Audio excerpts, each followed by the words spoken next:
السلام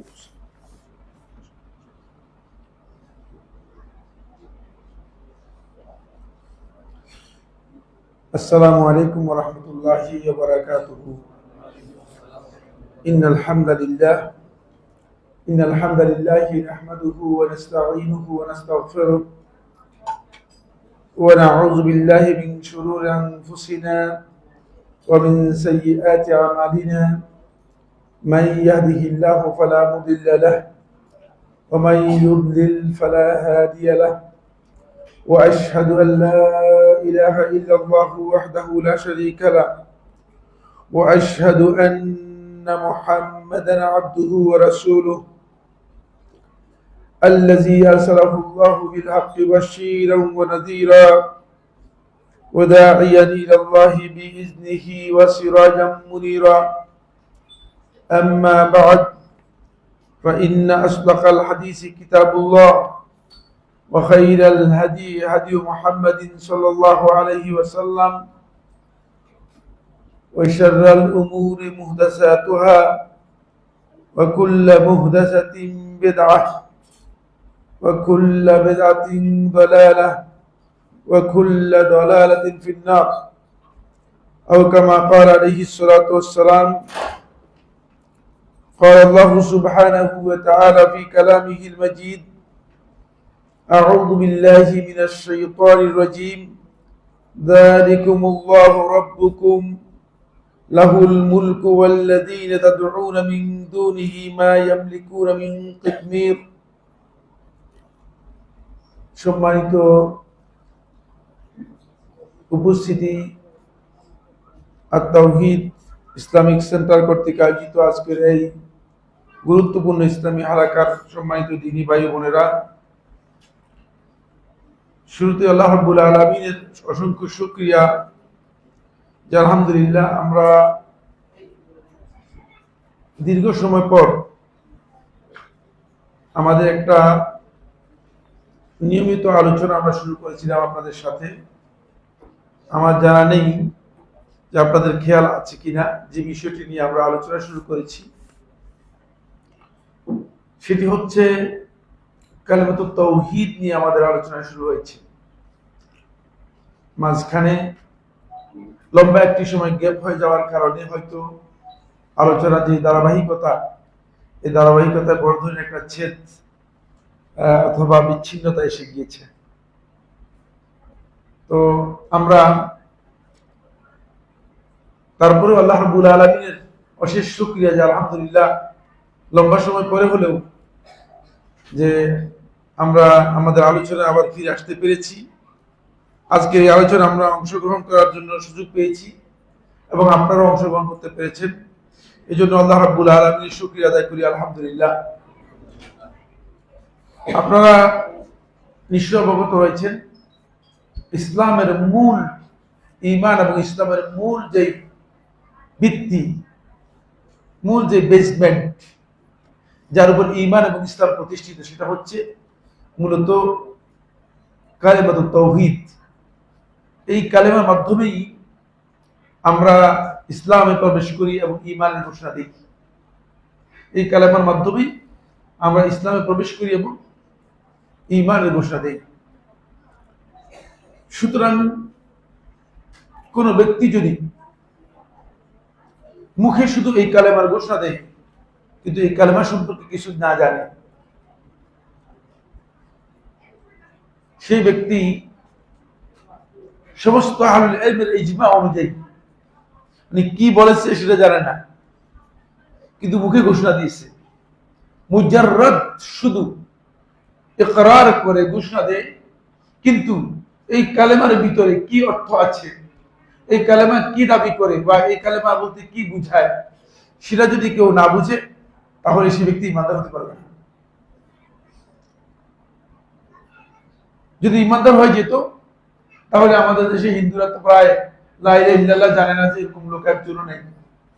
আছেন এরকম দেশের হিন্দু যারা আছে, সনাতন ধর্মের যারা অনুসারী আছে, আপনি জিজ্ঞেস করেন কালিমাতুত তাওহীদ লা ইলাহা ইল্লাল্লাহ বলে দিতে পারবে। আরেকটি বিষয় হচ্ছে মুনাফিক যারা ছিল, এরা তো রাসূলুল্লাহ সাল্লাল্লাহু আলাইহি ওয়াসাল্লামের সামনেই কালিমাতুত তাওহীদের ঘোষণা দিয়েছে, এমনকি রাসূলুল্লাহ সাল্লাল্লাহু আলাইহি ওয়াসাল্লাম রিসালাতের ঘোষণা দিয়েছে, শাহাদাতাইনের দুইটাই দিয়েছে, আশহাদু আল্লা ইলাহা ইল্লাল্লাহ ওয়া আশহাদু আন্না মুহাম্মাদুর রাসূলুল্লাহ, যে মুহাম্মদ সাল্লাল্লাহু আলাইহি ওয়াসাল্লাম আল্লাহর রাসূল, এই ঘোষণা পর্যন্ত দিয়েছে। তারপরে তারা মুসলিম হতে পারেনি। তারপর তারা কি মুসলিম হতে পারে নাই। আপনারা আশ্চর্য হবেন, বর্তমানে একটা ফিরকা এবং ফিতনা আমাদের সমাজে, প্রসঙ্গত বলছি যে আমাদের সমাজে ব্যাপকভাবে কাজ করে যাচ্ছে। এই ফিতনা, এর লেবাস খুবই সুন্দর, এর স্লোগান খুবই সুন্দর, এর বক্তব্য মানে খুবই মূল্যবান, এবং এর আহ্বান সত্যিকারই মানে ইসলামের আহ্বানের মতোই। তারা কোরআনের কথা বলে, কোরআন শিক্ষার কথা বলে, কোরআন স্টাডির কথা বলে, কোরআন সালকের কথা বলে, কোরআন বুঝার কথা বলে, কোরআন নিয়ে গবেষণা করেন। আসেন কোরআন নিয়ে গবেষণা করেন, কোরআন ফিকহ।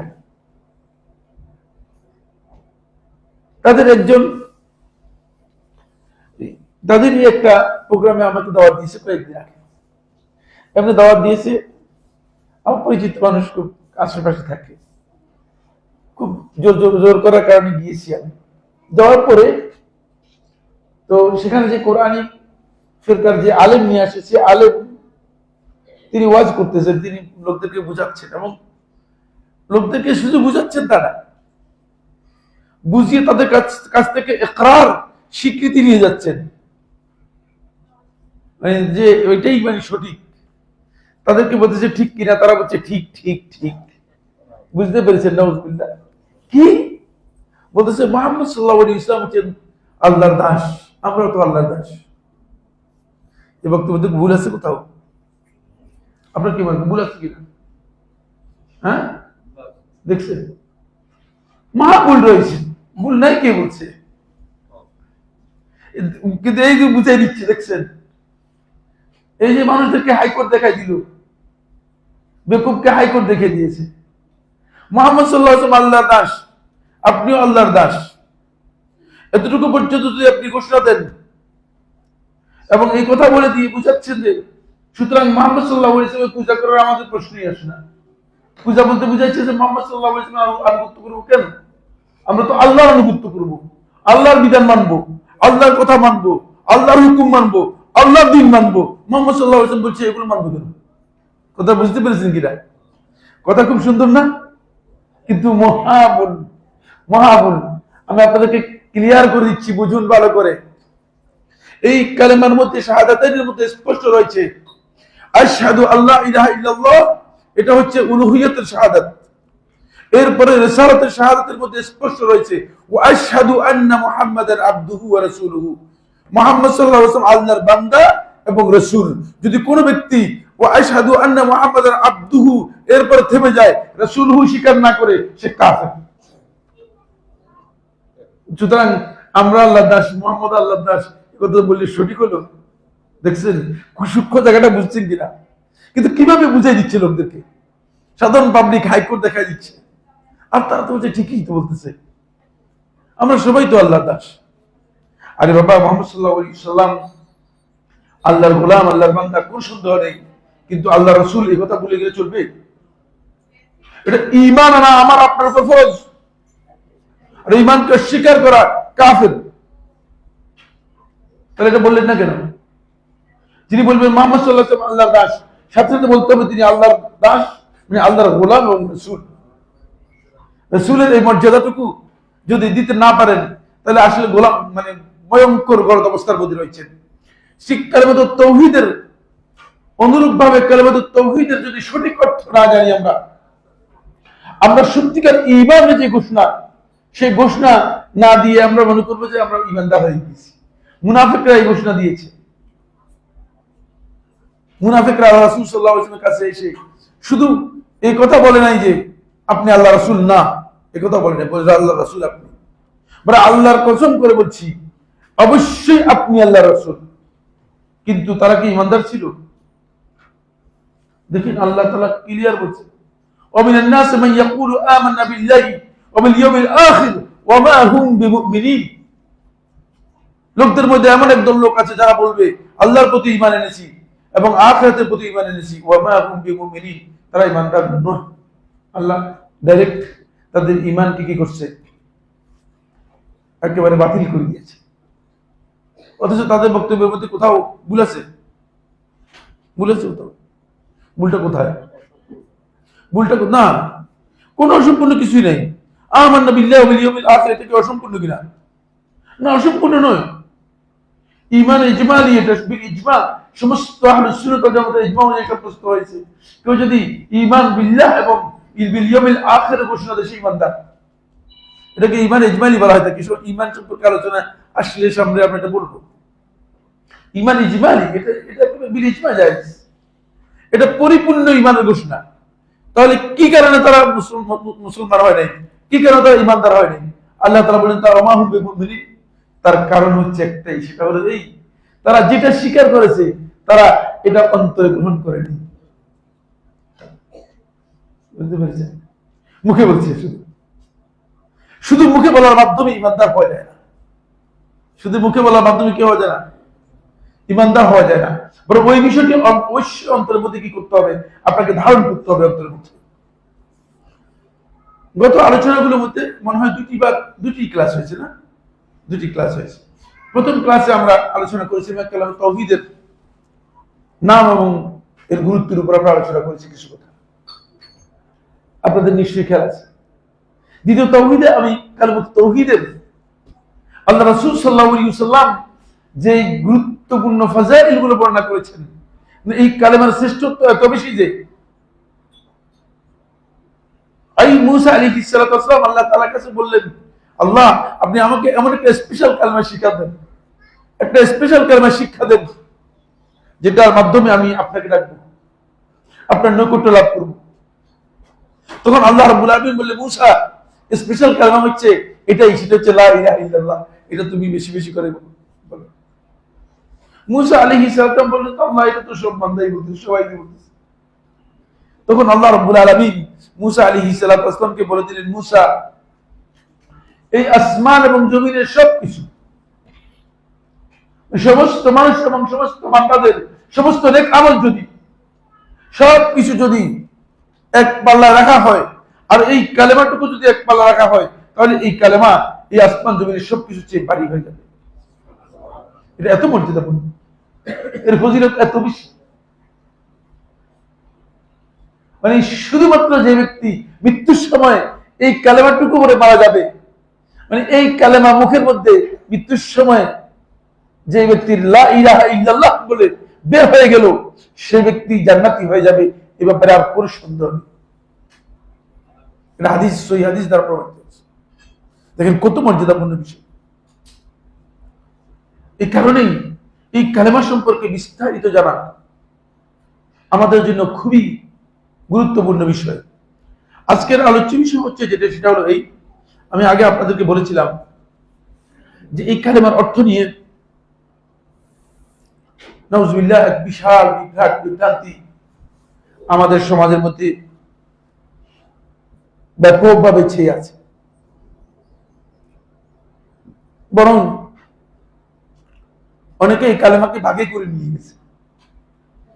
কেউ নফিয়ার ইসবাতের জিকিরের মধ্যে নিয়ে গিয়েছে। একদল বলছে যে নফি ইসবাতের জিকিরের মধ্যে তারা এক অংশ নফি করতেছে, আর এক অংশ ইসবাত করতেছে।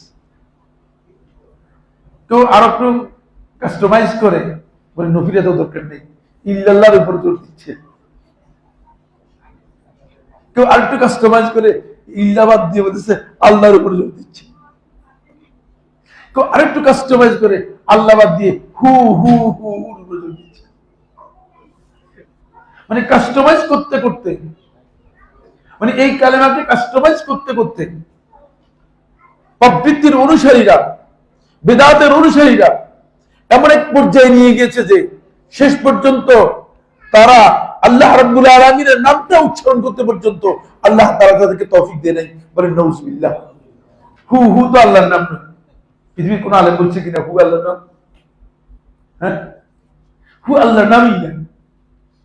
বরং এরপরে দেখতেছি যে কিছু কিছু জায়গায় এখন হুও পারে না, হুক্কা হু হুক্কা হু বলতেছে।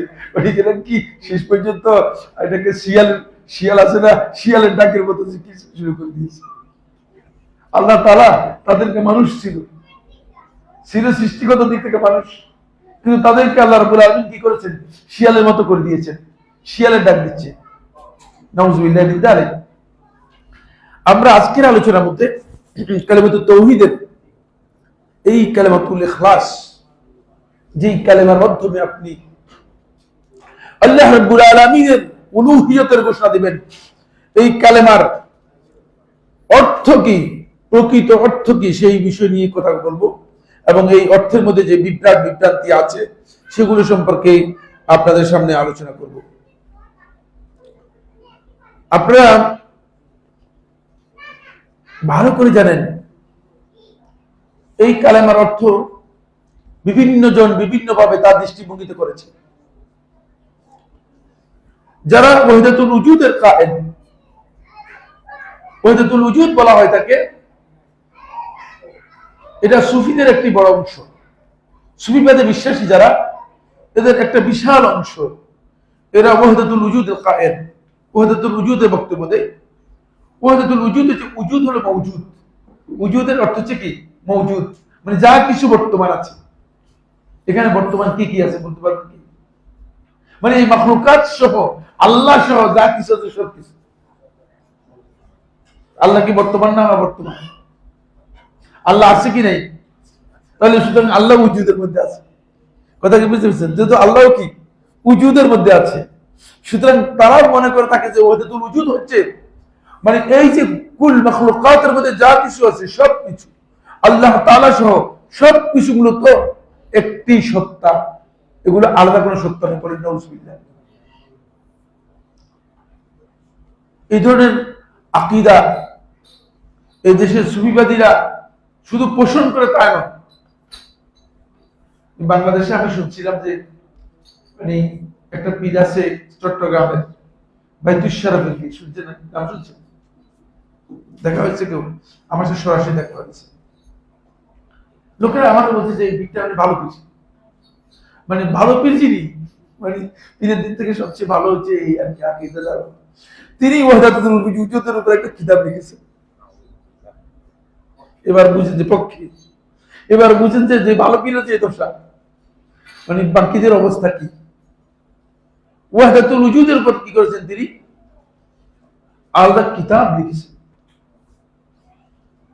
যে এই মাখলুকাতের মধ্যে সবগুলো সবটাই একই জিনিস। তারা আল্লাহ রাব্বুল আলামিন সম্পর্কে তাদের ধারণা হচ্ছে কালিমাতুত তাওহীদের অর্থ করেছে লা মাওজুদা ইল্লাল্লাহ, লা মাওজুদা ইল্লাল্লাহ, আল্লাহ তাআলা ছাড়া আর কোনো কিছুর অস্তিত্ব নেই, সবটাই কি, এর অর্থ হচ্ছে সবটাই আল্লাহ। লা মাওজুদা ইল্লাল্লাহ। আপনি যান এই জিকির, আপনি যদি চরমনের পীরের দরবারে না শুনেন, তারা জিকির করত, পীরের মুরিদরা জিকির করতে আমি নিজে শুনেছি। লা মাওজুদা ইল্লাল্লাহ, কোনো কিছুর অস্তিত্ব নেই, মানে কোনো কিছু নেই, কোনো কিছু মওজুদ নেই, অস্তিত্ব নেই আল্লাহ রাব্বুল আলামিন ছাড়া। এটা হচ্ছে কালিমাতুত তাওহীদের অর্থ। এখান থেকে তারা বুঝাচ্ছে যে সেটা হলো এই মানে উজুদের মধ্যে যা কিছু আছে সবকিছুই মূলত আল্লাহ, কোন না কোন ফরম্যাটে এগুলো আল্লাহ থেকে কি হয়েছে, সৃষ্টির মধ্যে আসছে। নাউযুবিল্লাহ মিন যালিক। এই আকীদা মূলত হিন্দু থেকে নেয়া, একেবারে 100% হিন্দু ধর্ম থেকে নেয়া, সর্বেশ্বরবাদীদের আকীদা। ফলে এই আকীদা যারা বিশ্বাস করে তারাই এই আকীদা পোষণ করে যে আল্লাহ সর্বত্র বিরাজমান, তারাই আল্লাহ সর্বত্র বিরাজমান মনে করে। কারণ আল্লাহ রাব্বুল আলামিন সর্বত্র বিরাজমান না হলে তাহলে আল্লাহ তাআলা ছাড়া আর কি কোনো জিনিস নেই, কোন জিনিস নেই, সবটাই আল্লাহ। এই আকীদা সর্বপ্রথম পোষণ করেছে ইবনে আরাবী আর-সুফি। সমস্ত আহলুস সুন্নাত ওয়াল জামাতের আলেমরা তাকে কাফের বলেছে। আর বাংলাদেশে তাকে বলে থাকে যে মুহিউদ্দিন, হ্যাঁ, ইমামুস সুন্নাহ, বুঝতে পেরেছেন, সাইয়্যিদুল আরিফিন ইবনে আরাবী নাউযুবিল্লাহি মিন যালিক, যে নাকি সাইয়্যিদুল আরিফিন। আরিফিন বলতে বোঝায় যারা আল্লাহর সাথে যাদের মারিফত হয়ে গিয়েছে, আল্লাহর সাথে যাদের পরিচয় হয়ে গিয়েছে, সে হচ্ছে এদের প্রধান। আর তার জীবনের মধ্যে এটা এসেছে, ইবনে আরাবীর জীবনের মধ্যে, সে একসময় ভারতে আসছিল। ভারতে আসার পরে ভারতের তখনকার যারা ঋষি ছিল, ঋষিদের সাথে তার মানে সম্মিলন হয়, একত্রিত হয়। দেখে যে ঋষিরা যে আকীদা পোষণ করে থাকে, সেই আকীদা হচ্ছে এই গোটা পৃথিবীটা মূলত আল্লাহ রাব্বুল আলামিনের থেকে সৃষ্টি হয়েছে। তখন সেই বললো যে ঠিকই তো বলেছো তোমরা, কারণ এটাই আসল কথা, এতদিন পর পাওয়া গেছে, এটাই আসল কথা। ফলে সেই আকীদাটা গ্রহণ করেছে। তার কিতাবের মধ্যে সে লিখেছেন, আল আব্দু রাব্বুন ওয়ার রাব্বু আব্দুন ফাআন্না ইউকাল্লাফু, যে বান্দা সেই তো রব, আর রব সেই তো বান্দা।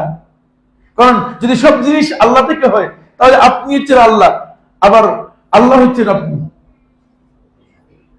এই জন্য আপনি বক্তব্য শুনবেন, দেওয়ানবাগীর বক্তব্যের মধ্যে আছে, দেওয়ানবাগীর বক্তব্যের মধ্যে আপনি শুনবেন, বলতেছে যে আপনি যখন মুরাকাবায় বসবেন, চোখ বন্ধ করে আপনি আপনার পীর সাহেবের মুরাকাবা করবেন, পীর সাহেবের মুরাকাবা করতে করতে যখন আরশে আজিমে উঠবেন, উঠার পরে দেখবেন যে আরশে আজিমের মধ্যে আপনার পীর সাহেব বসে আছে। নাউযুবিল্লাহ মিন যালিক। এগুলো আবার বাংলাদেশের মানুষ শুনেন। আপনি তো জাহান্নামের গ্যারান্টির কথা বলছেন, তার ওই মাহফিলের মধ্যে যারা বসছে তারা কারা? যারা এই বক্তব্য শুনতেছে তারা কারা? তারা কিভাবে এই বক্তব্যগুলো শুনতেছে? তাদের প্রথম বক্তব্য হচ্ছে লা মাওজুদা ইল্লাল্লাহ। ফলে তারা আকীদাগত দিক থেকে ওয়াহদাতুল ওজুদকে সাব্যস্ত করার জন্য, আল্লাহ সর্বত্র বিরাজমান এটাকে সাব্যস্ত করার জন্য কালিমাতুত তাওহীদ অর্থ করেছে যে আল্লাহ রাব্বুল আলামিন ছাড়া কোনো কিছুর মাওজুদ নেই, কোনো কিছুর অস্তিত্ব নেই, কোনো কিছু এই পৃথিবীতে অস্তিত্ব নেই, সবটাই মানে আল্লাহর অস্তিত্বের সাথে যুক্ত। নাউযুবিল্লাহ। এরা আপনারা জানেন আহমদ রেজা খান বেরলভী, নাম শুনছেন? এটা বেরলভীদের ইমাম। বেরলভীদের কি ইমাম?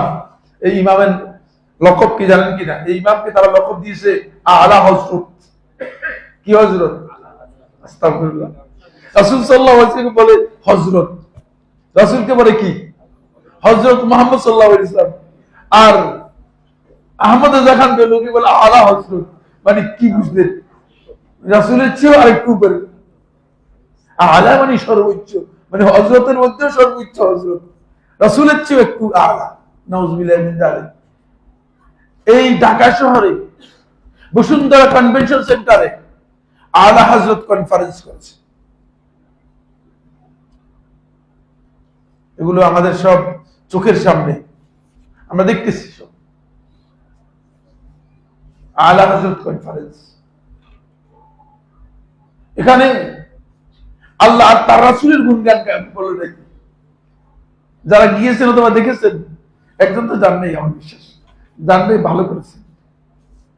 কিন্তু যারা গিয়েছে তারা যে সচ্চা কাফের হয়ে আসছে, এতে আমার কোনো সন্দেহ নেই, এতে আমার কোনো সন্দেহ নেই। কারণ ওই পুরো প্রোগ্রামের মধ্যে আল্লাহ তাআলা এবং তার রাসূলের একটু প্রশংসা করা হয়নি, শুধুমাত্র ওই আহমদ রেজা বেরলভীর মানে প্রশংসা ছাড়া আর কিছু করা হয়নি। সে ব্যক্তি তার আকীদা হচ্ছে বললেন যে রাসূলুল্লাহ সাল্লাল্লাহু আলাইহি ওয়াসাল্লাম মাখলুক, আল্লাহর অংশ নন। তবে মাখলুক হলেও আল্লাহ রাসূল সাল্লাল্লাহু আলাইহি ওয়াসাল্লাম আল্লাহর নূর থেকে মাখলুক। নাউযুবিল্লাহ মিন যালিক। পার্থক্য করেছে, বলে আল্লাহর নূর থেকে কি মাখলুক, কিন্তু এই কথা বলে নাই যে তিনি আল্লাহর অংশ। এই আকীদার মধ্যে, সর্বেশ্বরবাদের আকীদার মধ্যে, লা মাওজুদা ইল্লাল্লাহর মধ্যে এটাই বোঝা যায় যে এর সমস্ত মাখলুকই আল্লাহর অংশ। নাউযুবিল্লাহি মিন যালিক। ওই বেরলভীর যে আকীদা রয়েছে এর চেয়ে নিকৃষ্ট আকীদা হচ্ছে। এবং আপনারা আশ্চর্য হওয়ার কিছুই নেই।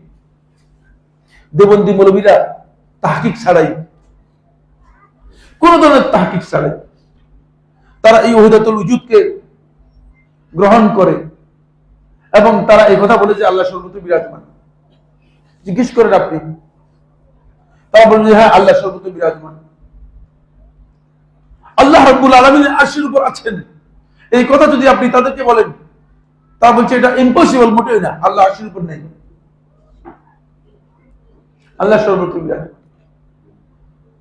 এই আকীদা তাদের এই এই এই বিভ্রান্তি থেকে তৈরি হয়েছে এবং তারা সবাই ওয়াহদাতুল উজুদের বক্তব্য দেন, সবাই ওয়াহদাতুল উজুদের বিভিন্ন ধরনের ব্যাখ্যা করে। আপনার নাম শুনেছেন মুজাদ্দিদ আল-ফিসানি, তিনি যখন আসলেন তিনি বলেছেন না, ওয়াহদাতুল উজুদ যদি বলি তাহলে এটা অনেক বড় শিরক হয়ে যাবে।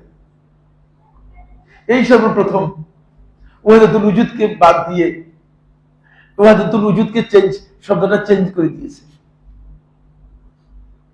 শব্দ চেঞ্জ করে দিয়ে আরেকটা কনসেপ্ট আছে। আল্লাহ এবং তার রাসূলের বক্তব্যে নতুন নতুন কনসেপ্ট তৈরি করার কোনো দরকার ছিল?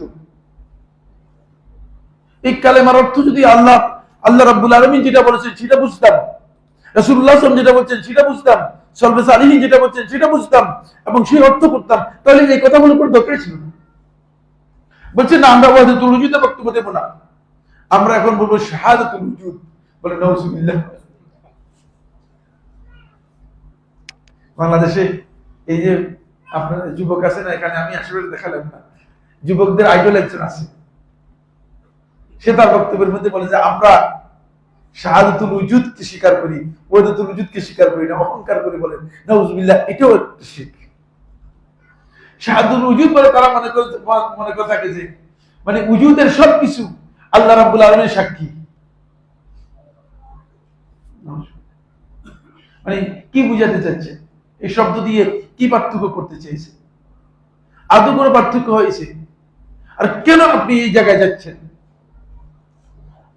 খালিক সুবহানাহু ওয়া তাআলা মওজুদের সাথে খালিকের কোন সম্পর্ক নেই, কারণ মওজুদাতকে খালিকের সাথে যদি তুলনা করা হয় থাকে তাহলে এটা শিরক হবে, যেহেতু আল্লাহ রাব্বুল আলামিনকে আপনি আল্লাহ তাআলার মাখলুকের সাথে সমান করে দিলেন। সুতরাং আপনি এটাই বুঝে নিলেন, তিনি হচ্ছেন এই সমস্ত মাখলুকাতের স্রষ্টা। সুতরাং স্রষ্টাকে কেন আপনি আপনার পাল্লায় এসে ওজন করতেছেন? আল্লাহ রাব্বুল আলামিনকে ওজন করতেছেন, কি কারণে আপনি ওজন করতেছেন, ভুল করতেছেন? এটা হলো আমাদের দেশে যারা সুফিবাদীরা যেটা তারা এই অর্থ করে, সব সুফিবাদীরা ওয়াহদাতুল উজুদে যারা কায়েল তারা এই অর্থ করে থাকে।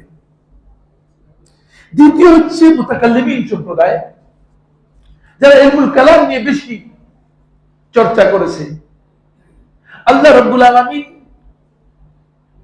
আল্লাহ তাআলার পরিচয় মানুষের কাছে তুলে ধরার জন্য, আল্লাহ তাআলার অস্তিত্ব সাব্যস্ত করার জন্য মানে পাগলের মতো হয়ে গেছে। কিন্তু আল্লাহর কিতাব পড়েন, পুরা কোরআন পড়েন, আল্লাহ তাআলা একটি আয়াতেও আল্লাহ রাব্বুল আলামিন আল্লাহর অস্তিত্ব প্রমাণ করার জন্য আল্লাহর বান্দাদেরকে দলিল দেওয়ার জন্য প্রয়োজন মনে করেননি, দরকার নেই। কারণ আল্লাহ তাআলা জানেন যে এই মাখলুকাত যদি আমার বান্দা দেখে, বান্দার অন্তরের মধ্যে এমন ফিতরত দেয়া আছে, সৃষ্টিগতভাবে এমন ফিতরত বান্দাকে দেওয়া হয়েছে, বান্দা এমনিতেই বুঝবে এই মাখলুকাতের খালিক একজন আছেন, এই সৃষ্টি জগতের একজন খালিক আছেন। সুতরাং এর জন্য দলিলের প্রয়োজন নেই। তারা কালিমাতুত তাওহীদ অর্থ করেছে লা খালিকা ইল্লাল্লাহ, আল্লাহ তাআলা ছাড়া কোনো সৃষ্টিকর্তা নেই। এই জন্য দেখেন না, বাংলাদেশের সংবিধানের মধ্যে সৃষ্টিকর্তা যুক্ত করতে চেয়েছিল, এরা সৃষ্টিকর্তা গ্রুপের লোক। আল্লাহ শব্দটা মানতে রাজি না, সৃষ্টিকর্তা অর্থ করতেছে। আল্লাহ শব্দের মধ্যে যে মিনিং আছে সৃষ্টিকর্তার মধ্যে সেই মিনিং নেই, এক জিনিস নয়। কারণ সৃষ্টিকর্তার ব্যাপারে নাস্তিকরা ছাড়া পৃথিবীর সমস্ত ধর্মের, সমস্ত চিন্তাধারার, সমস্ত মতাদর্শের, সমস্ত মতবাদের, সমস্ত মাযহাবের লোকদের বক্তব্য হচ্ছে খালেক আছেন। শুধু নাস্তিকরা ছাড়া। তোমরা এটাও তারা অনুবাদ করেছে যে লা খালিকা ইল্লাল্লাহ, আল্লাহ তাআলা ছাড়া কোনো স্রষ্টা নেই। এদের কাজ একটা, সেটা হলো এই তারা শুধুমাত্র আল্লাহ রাব্বুল আলামিনের খালিকিয়ত, আল্লাহ তাআলা যে খালিক স্রষ্টা, এটা সাব্যস্ত করার জন্য সাব্যস্ত করেন, এর বাইরে কিছু সাব্যস্ত করেন না। এবং আল্লাহ রাব্বুল আলামিনের রুবুবিয়তের প্রতি সীমাবদ্ধ থাকতে চায়। কালিমাতুত তাওহীদের মধ্যে এটা বোঝানো হয় নাই। আপনি দেখবেন বহু বইয়ের মধ্যে, বাংলা বইয়ের মধ্যে অথবা কালিমাতুত তাওহীদের অনুবাদের মধ্যে আল্লাহ তাআলা ছাড়া কোনো স্রষ্টা নেই, এটা অনুবাদ করে দিয়েছে। তাহলে বুঝতে হবে যে তিনি আসলে কালিমাতুত তাওহীদের অর্থ গলত করেছেন। কারণ আল্লাহ রাব্বুল আলামিনের মাধ্যমে স্রষ্টা খালিক সাব্যস্ত করেন নাই, খালিকিয়ত আল্লাহ সাব্যস্ত করেন নাই। আল্লাহ রাব্বুল আলামিন খালিকিয়ত সাব্যস্ত করার জন্য এই কালেমা নাযিল হয় নাই। কারণ এই মক্কার মুশরিক বেঈমান কাফেরদেরকে যখন প্রশ্ন করা হতো, ওয়ালা ইন সাআলতাহুম মান খালাকাস সামাওয়াতি ওয়াল আরদ, যদি আপনি জিজ্ঞেস করেন তাদেরকে মান খালাকাস সামাওয়াতি ওয়াল আরদ, কে আসমান এবং জমিন এই সব কিছু সৃষ্টি করেছে, লা ইয়াকুলুনাল্লাহ, তারা বলবে যে আল্লাহ সৃষ্টি করেছে। মুশরিকরা পর্যন্ত আল্লাহ তাআলাকে খালেক মনে করে। সুতরাং আপনি কিভাবে শুধুমাত্র আল্লাহ তাআলার খালেক সাব্যস্ত করবেন, স্রষ্টা সাব্যস্ত করবেন? কালিমাতুত তাওহীদের অর্থ এটা নয়, এটা মুশরিকদের বক্তব্য। তাহলে আপনি এই কালেমার মাধ্যমে মুশরিকদের চেয়ে বেশি কিছু সাব্যস্ত করলেন কিনা? আল্লাহ না, মুশরিকদের চেয়ে বেশি কিছু সাব্যস্ত করেন নাই। আল্লাহ তাআলাকে খালেক সাব্যস্ত করেছেন। তিনি শুধুমাত্র খালেক নন, তিনি স্রষ্টা নন। আর এই কালেমা দিয়ে আল্লাহ রাব্বুল আলামিন বলতে আল্লাহ তাআলা স্রষ্টা হওয়া, এটা সাব্যস্ত করেননি। এটা আল্লাহ তাআলার প্রয়োজন নেই। 1,24,000 নবী এবং রাসূল প্রেরণ করেছেন। আবু যর গিফারি বর্ণিত এই হাদিসটি শেখ ওমর সুলাইমান আল-আসকার তার কিতাবের মধ্যে সহিহ করেছেন এবং নাসিরউদ্দিন আলবানী রাহমাতুল্লাহ হাসান বলেছেন। 1,24,000 নবী এবং রাসূল প্রেরণ করা হয়েছে। এই নবী এবং রাসূলদের মধ্যে একজনও এই দাওয়াত দেন নাই যে এই কথা বলো তোমরা আল্লাহ তাআলা খালেক। প্রত্যেকে আল্লাহ রাব্বুল আলামিন উলুহিয়তের দাওয়াত দিয়েছে। কারণ আল্লাহ তাআলা খালেক, আমাদের স্রষ্টা, এই ব্যাপারে কোনো দ্বিমত কাফেরদের সাথে নেই। আপনি অন্য ধর্মের, হিন্দু ধর্মের লোকদেরকে জিজ্ঞেস করেন, খ্রিস্টানদেরকে জিজ্ঞেস করেন, তারা বলবে যে দেখেন না, কয়েকদিন আগে তো মানে সরাসরি ডোনাল্ড ট্রাম্পই বলতেছে আমার মনে হয় মানে গডের কৃপায় আমি জান্নাতে যেতে পারবো না। এবার ওই জান্নাতের কথা চিন্তা করতে হবে না যে তোর মাথার মধ্যে হঠাৎ করে জান্নাতের চিন্তা আসলে কেন? জাহান্নামের সব কাজ করে এখন বুঝতে পারছে যে অবস্থা খারাপ, এর মাথার মধ্যে জান্নাতের চিন্তা আসবে।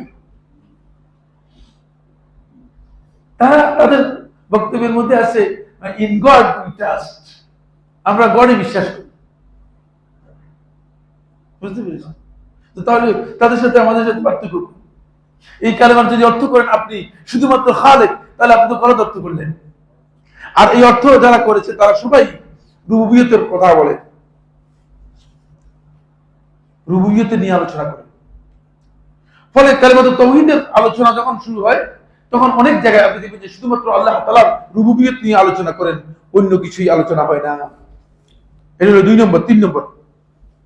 3 নম্বর অর্থ হচ্ছে আরেকদল লোক, এরা আল্লাহ রাব্বুল আলামিনের তাওহীদকে, তাওহীদের সব দিক বাদ দিয়ে তাওহীদের একদিকটাকে সবচেয়ে বেশি গুরুত্ব দিচ্ছে।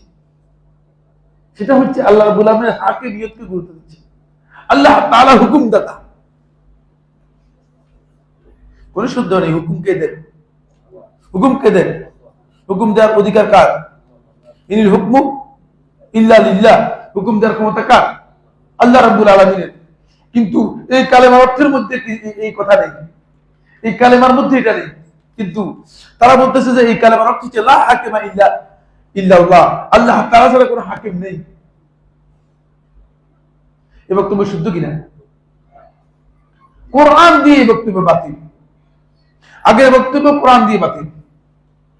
কারণ হচ্ছে আল্লাহ রাব্বুল আলামিন যেমনি ভাবে খালিক, আল্লাহ সুবহানাহু ওয়া তাআলা তেমনিভাবে খালকের ব্যাপারে মানুষদেরকেও আল্লাহ রাব্বুল আলামিন শেয়ার করেছেন। করছেন কি করেন নাই? হ্যাঁ, করছেন কিনা? ফাতাবারাকাল্লাহু আহসানুল খালিকিন। আল্লাহ রাব্বুল আলামিন বলেন তিনি বরকতময়, মহান সত্তা। আহসানুল খালিকিন, তিনি স্রষ্টাদের মধ্যে, সৃষ্টিকর্তাদের মধ্যে সর্বোত্তম স্রষ্টা। সুতরাং মানুষদেরকে আল্লাহ রাব্বুল আলামিন খালকের মধ্যে শেয়ার করেছেন। কারণ মানুষের কাজ যেগুলো আছে এগুলোকে আল্লাহ রাব্বুল আলামিন মূল্যায়ন করার জন্য, মানুষদেরকে উদ্বুদ্ধ করার জন্য আল্লাহ সুবহানাহু ওয়া তাআলা খালক পুরোটাই আল্লাহ তাআলা। খালকের ক্ষমতা আসলে মানুষের নেই। মানুষের যতটুকু ক্ষমতা আছে সেটা হচ্ছে কোন একটা জিনিসকে রূপান্তর করতে পারে, পরিবর্তন করতে পারে। তারপরেও খালকের কথাটা আল্লাহ তাআলা কি করেছেন?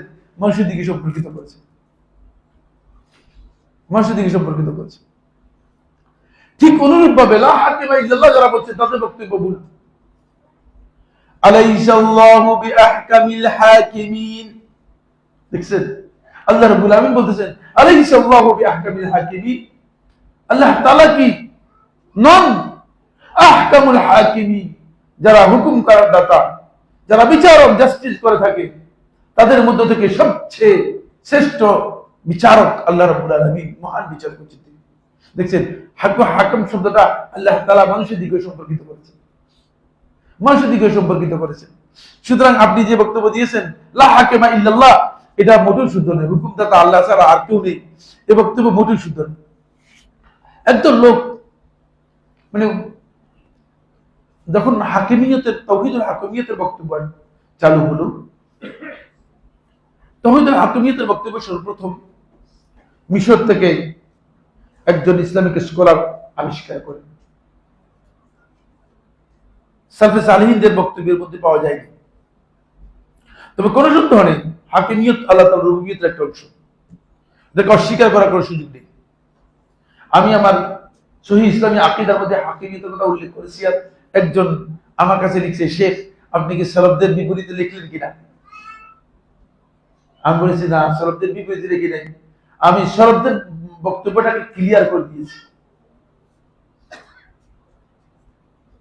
কারণ আল্লাহ রাব্বুল আলামিন কোরআনের মধ্যে স্পষ্ট করেছেন ওয়ালা ইউশরিকু ফি হুকমিহি আহাদা, আল্লাহ রাব্বুল আলামিনের হুকুমের মধ্যে কাউকে শরীক সাব্যস্ত করার কোনো সুযোগ নেই। আম লাহুম শুরাকা শারাউ লাহুম মিনাদ দীনি মা লাম ইয়াযান বিহিল্লাহ, তাদের কি এমন কোন শরীক আছে যে আল্লাহ রাব্বুল আলামিনের অনুমোদন ছাড়া, আল্লাহর অনুমতি ছাড়া তাদের জন্য দ্বীনের কোন বিধান তাদের জন্য প্রবর্তন করে দিতে পারে, তাদের জন্য কোন দ্বীনের বিধান চালু করে দিতে পারে? এমন কে আছে? এমন কেউ কি আছে? এমন কেউ নেই। সুতরাং অবশ্যই যদি হাকিমিয়তের ব্যাপারে আল্লাহ রাব্বুল আলামিনের সাথে কাউকে শরীক করা হয় থাকে, তাহলে শিরক হবে, কোনো সন্দেহ নেই, কোনো সন্দেহ নেই। সালফে সালেহিনগণ যেহেতু এটা রুবিয়তের সাথে যুক্ত, এজন্য এটাকে আলাদা করেননি। কিন্তু বর্তমান সময়ে যেহেতু মানুষগুলো মানে এই বিষয় সম্পর্কে এমন অজ্ঞ হয়েছে যে মানুষ মনে করতেছে যে মানে দ্বীন একটা বিষয় আর হুকুম আরেকটা বিষয়।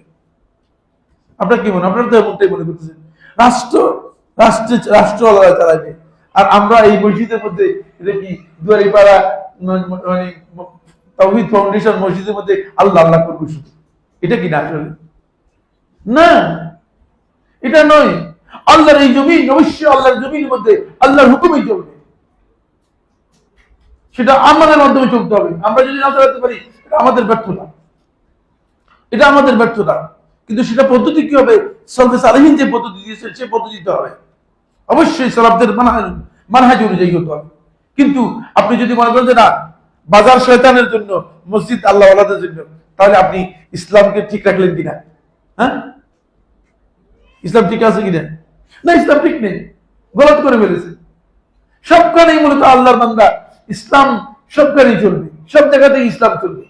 সুতরাং এই যে লোক হাকিমিয়তের জন্য এমন অবস্থা হয়েছে যে তারা হাকিমিয়তের ব্যাপারে এটাকেই অগ্রাধিকার দিয়েছে, এটাকে এত বেশি অগ্রাধিকার দিয়েছে, তারা কালেমাতুত তাওহীদের জায়গায় জায়গায় অর্থ করেছে আল্লাহ তাআলা ছাড়া হুকুমদাতা, আল্লাহ তাআলা ছাড়া বিধানদাতা আর কেউ নেই। এটাই কালেমাতুত তাওহীদ অর্থ করে দিয়েছে।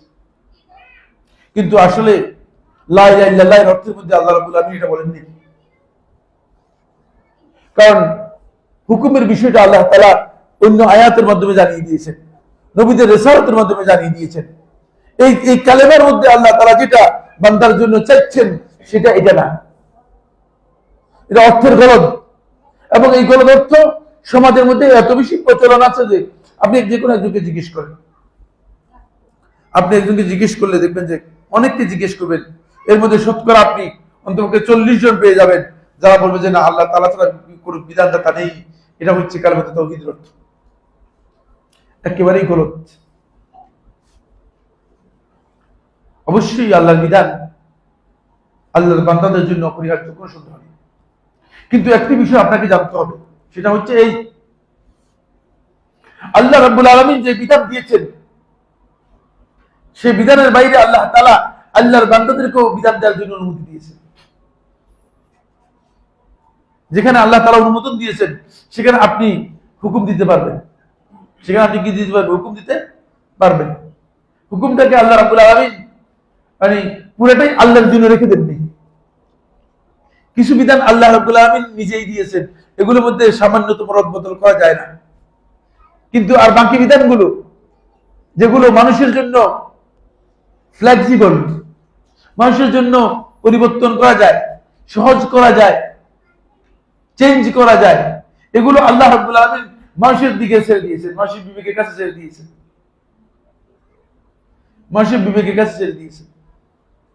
এজন্য এটা সহজ করা হয়েছে, ইসলামকে সহজ করা হয়েছে। কয়টা বিধান কোরআনের মধ্যে আছে? হাতে গোনা কয়েকটা বিধান, হাতে গোনা কয়েকটা বিধান। হারামের সংখ্যা হাতে গোনা, তারপরে হুদুদের সংখ্যা হাতে গোনা, আর বাকি সবটাই আল্লাহ রাব্বুল আলামিন ওপেন রেখে দিয়েছেন। বাকি সবটাই ওপেন রেখে দিয়েছেন কেন? যাতে করে আল্লাহর বিধানটা বান্দাদের জন্য কি হয়? সহজ হয়। আর দ্বীন ইউসর, দ্বীন হচ্ছে সহজ, যাতে করে আল্লাহর বান্দারা এই দিনটাকে সহজভাবে পালন করতে পারে। এজন্য হাকিমিয়তের ব্যাপারে একদল লোক এত উঠে পড়ে লাগছে, একটাই কথা, ইসলামী হুকুমত কায়েম করবে অথবা ইসলামী খেলাফত কায়েম করবে। এই বেচারারা খেলাফত কাকে বলে এর অর্থই জানে না। আর হুকুমত কায়েম করবে, কি হুকুমত কায়েম করবে? কাদেরকে দিয়ে হুকুমত কায়েম করবে? তারা মনে করছে যে ইসলামী হুকুমত কায়েম করলে সরকারের যদি ক্ষমতার মধ্যে চলে আসে, আপনি খুব ভালো করে কারণ মানে ক্ষমতায় যদি মানে 40 জন 50 জন কতজন 300 ধরে দিলাম, 350 ধরলাম, এই 350 জন যদি ক্ষমতায় চলে আসে, এই 350 জন ক্ষমতায় চলে আসলে এরপরে যখন মানুষদেরকে বলবে যে তোমরা নামাজ পড়ো, নামাজ না পড়লে তোমাদেরকে বেত মারা হবে, সমস্ত লোক উজু ছাড়া যদি নামাজ পড়ে, নামাজ হবে কি? হ্যাঁ হ্যাঁ, এরা তো আসলে বিধানই যাবে না। সমস্ত লোক যদি উজু ছাড়া নামাজ পড়ে তো নামাজ হবে কিনা? আল্লাহর ইবাদত হবে কিনা? ইসলাম ইবাদতের ব্যাপারে, দ্বীনের ব্যাপারে কাউকে বাধ্য করে নেই। খুব ভালো করে জানেন, লা ইকরাহা ফিদ্দীন, দ্বীনের আনুগত্যের বিষয়ে কাউকে বাধ্য করা হবে না। জোর করে একজনকে এখান থেকে নিয়ে এসে, হিন্দু একজন নিয়ে এসে জোর করে বলবেন যে কালেমা পড়লে হত্যা করে ফেলবো, এটা ইসলামী পদ্ধতি না। নবী সাল্লাল্লাহু আলাইহি ওয়াসাল্লাম এরকম কোন সময় করেছেন আপনারা শুনছেন? হ্যাঁ, মুশরিকরা তো সবাই কাছে ছিল। যদি এমনটা হতো তো নবী সাল্লাল্লাহু আলাইহি ওয়াসাল্লাম সর্বপ্রথমেই আবু তালেবকে হত্যা করে ফেলতেন, ঠিক না? যে তুমি কালেমার ঘোষণা দাও, অন্যথায় তোমাকে হত্যা করে ফেলবে, এটা ইসলামী বিধান। তারা মনে করেছে যে শুধুমাত্র হুকুমত চলে গেলেই ইসলাম হয়ে যাবে না। ইসলাম হতে হলে আগে এই মানুষগুলোর চেতনায় পরিবর্তন আনতে হবে। ইসলাম হতে হলে আগে এই মানুষগুলোর আকীদায় পরিবর্তন আনতে হবে। ইসলাম হতে হলে আগে এই মানুষগুলোকে ইসলামী মূল্যবোধ সম্পর্কে জ্ঞান দিতে হবে। ইসলাম হতে হলে আগে এই মানুষগুলোর অন্তর মুসলিম হতে হবে। যারা ইসলাম চাইবে না তাদের উপর আল্লাহ রাব্বুল আলামিন ইসলাম দেন না। ফলে আল্লাহ সুবহানাহু ওয়া তাআলা মুহাম্মদ সাল্লাল্লাহু আলাইহি ওয়াসাল্লামকে মক্কায় পাঠিয়েছেন না মদিনায় পাঠিয়েছেন? মক্কায় পাঠিয়েছেন। মক্কার লোক তাই নেই, এজন্য আল্লাহ রাব্বুল আলামিন মক্কাতে তাকে মুহাম্মদ সাল্লাল্লাহু আলাইহি ওয়াসাল্লাম রাখেননি। মদিনার মানুষগুলো যখন দেখলেন যে, তারা বুঝলেন যে আমরা তো সবকিছু পেয়ে যাচ্ছি, মনে হয় 12 জন আসলেন, 8 জন পুরুষ, 4 জন মহিলা, বায়াত গ্রহণ করে গেলে গিয়ে বললেন যে এমন এক সন্ধান পেয়ে গিয়েছি যেটা আসলেই হক, সত্যের সন্ধান পেয়ে গেছি। দাওয়াত দেওয়ার পরে পরবর্তী বছর ৭২ জন এসে বললো যে আল্লাহ রাসূল সাল্লাল্লাহু আলাইহি ওয়াসাল্লাম, আপনি মদিনায় আসেন, আপনার হাতে হাত থেকে আমরা বায়াত গ্রহণ করতেছি, আমাদের জীবন থাকা পর্যন্ত আপনাকে প্রটেক্ট করব, আপনাকে আমরা নিরাপত্তা দিব, আপনার পক্ষে থাকব, আপনি মদিনায় চলে আসুন। তখন আল্লাহ রাব্বুল আলামিন বলেন, যান আপনি, এখানে কাজ শেষ। এখানে কত বছর কাজ করেছেন? হ্যাঁ, প্রায় 14 বছর, মানে 13 বছর চেয়ে একটু বেশি। রবিউল আউয়ালে গিয়েছেন, বুঝলেন? এই যে রাসূলুল্লাহ সাল্লাল্লাহু আলাইহি ওয়াসাল্লাম মানে 13 বছরের চেয়ে একটু বেশি টাইম কাজ করেছেন। সুবহানাল্লাহ, ঐতিহাসিক উল্লেখ করেছেন এবং সাইয়্যিদুন নাস রাহমাতুল্লাহ উল্লেখ করেন সর্বমোট 150 জন ইসলাম গ্রহণ করেছে, মাত্র 150 জন।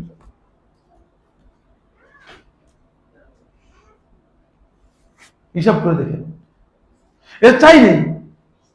রাসূলুল্লাহ সাল্লাল্লাহু আলাইহি ওয়াসাল্লামের প্রতি তাদের সেই চাওয়াটুকু ছিল না, অথচ আল্লাহ রাসূল সাল্লাল্লাহু আলাইহি ওয়াসাল্লাম তাদেরকে ইসলামের দাওয়াত দেওয়ার জন্য এত মানে এত অকাতরে মানে তাদের সামনে নিজেকে পেশ করেছেন যে মানে যাকেই দেখেন, যার কাছেই যান, এক্সট্রা প্রত্যেকের বাড়িতে বাড়িতে গিয়েছেন।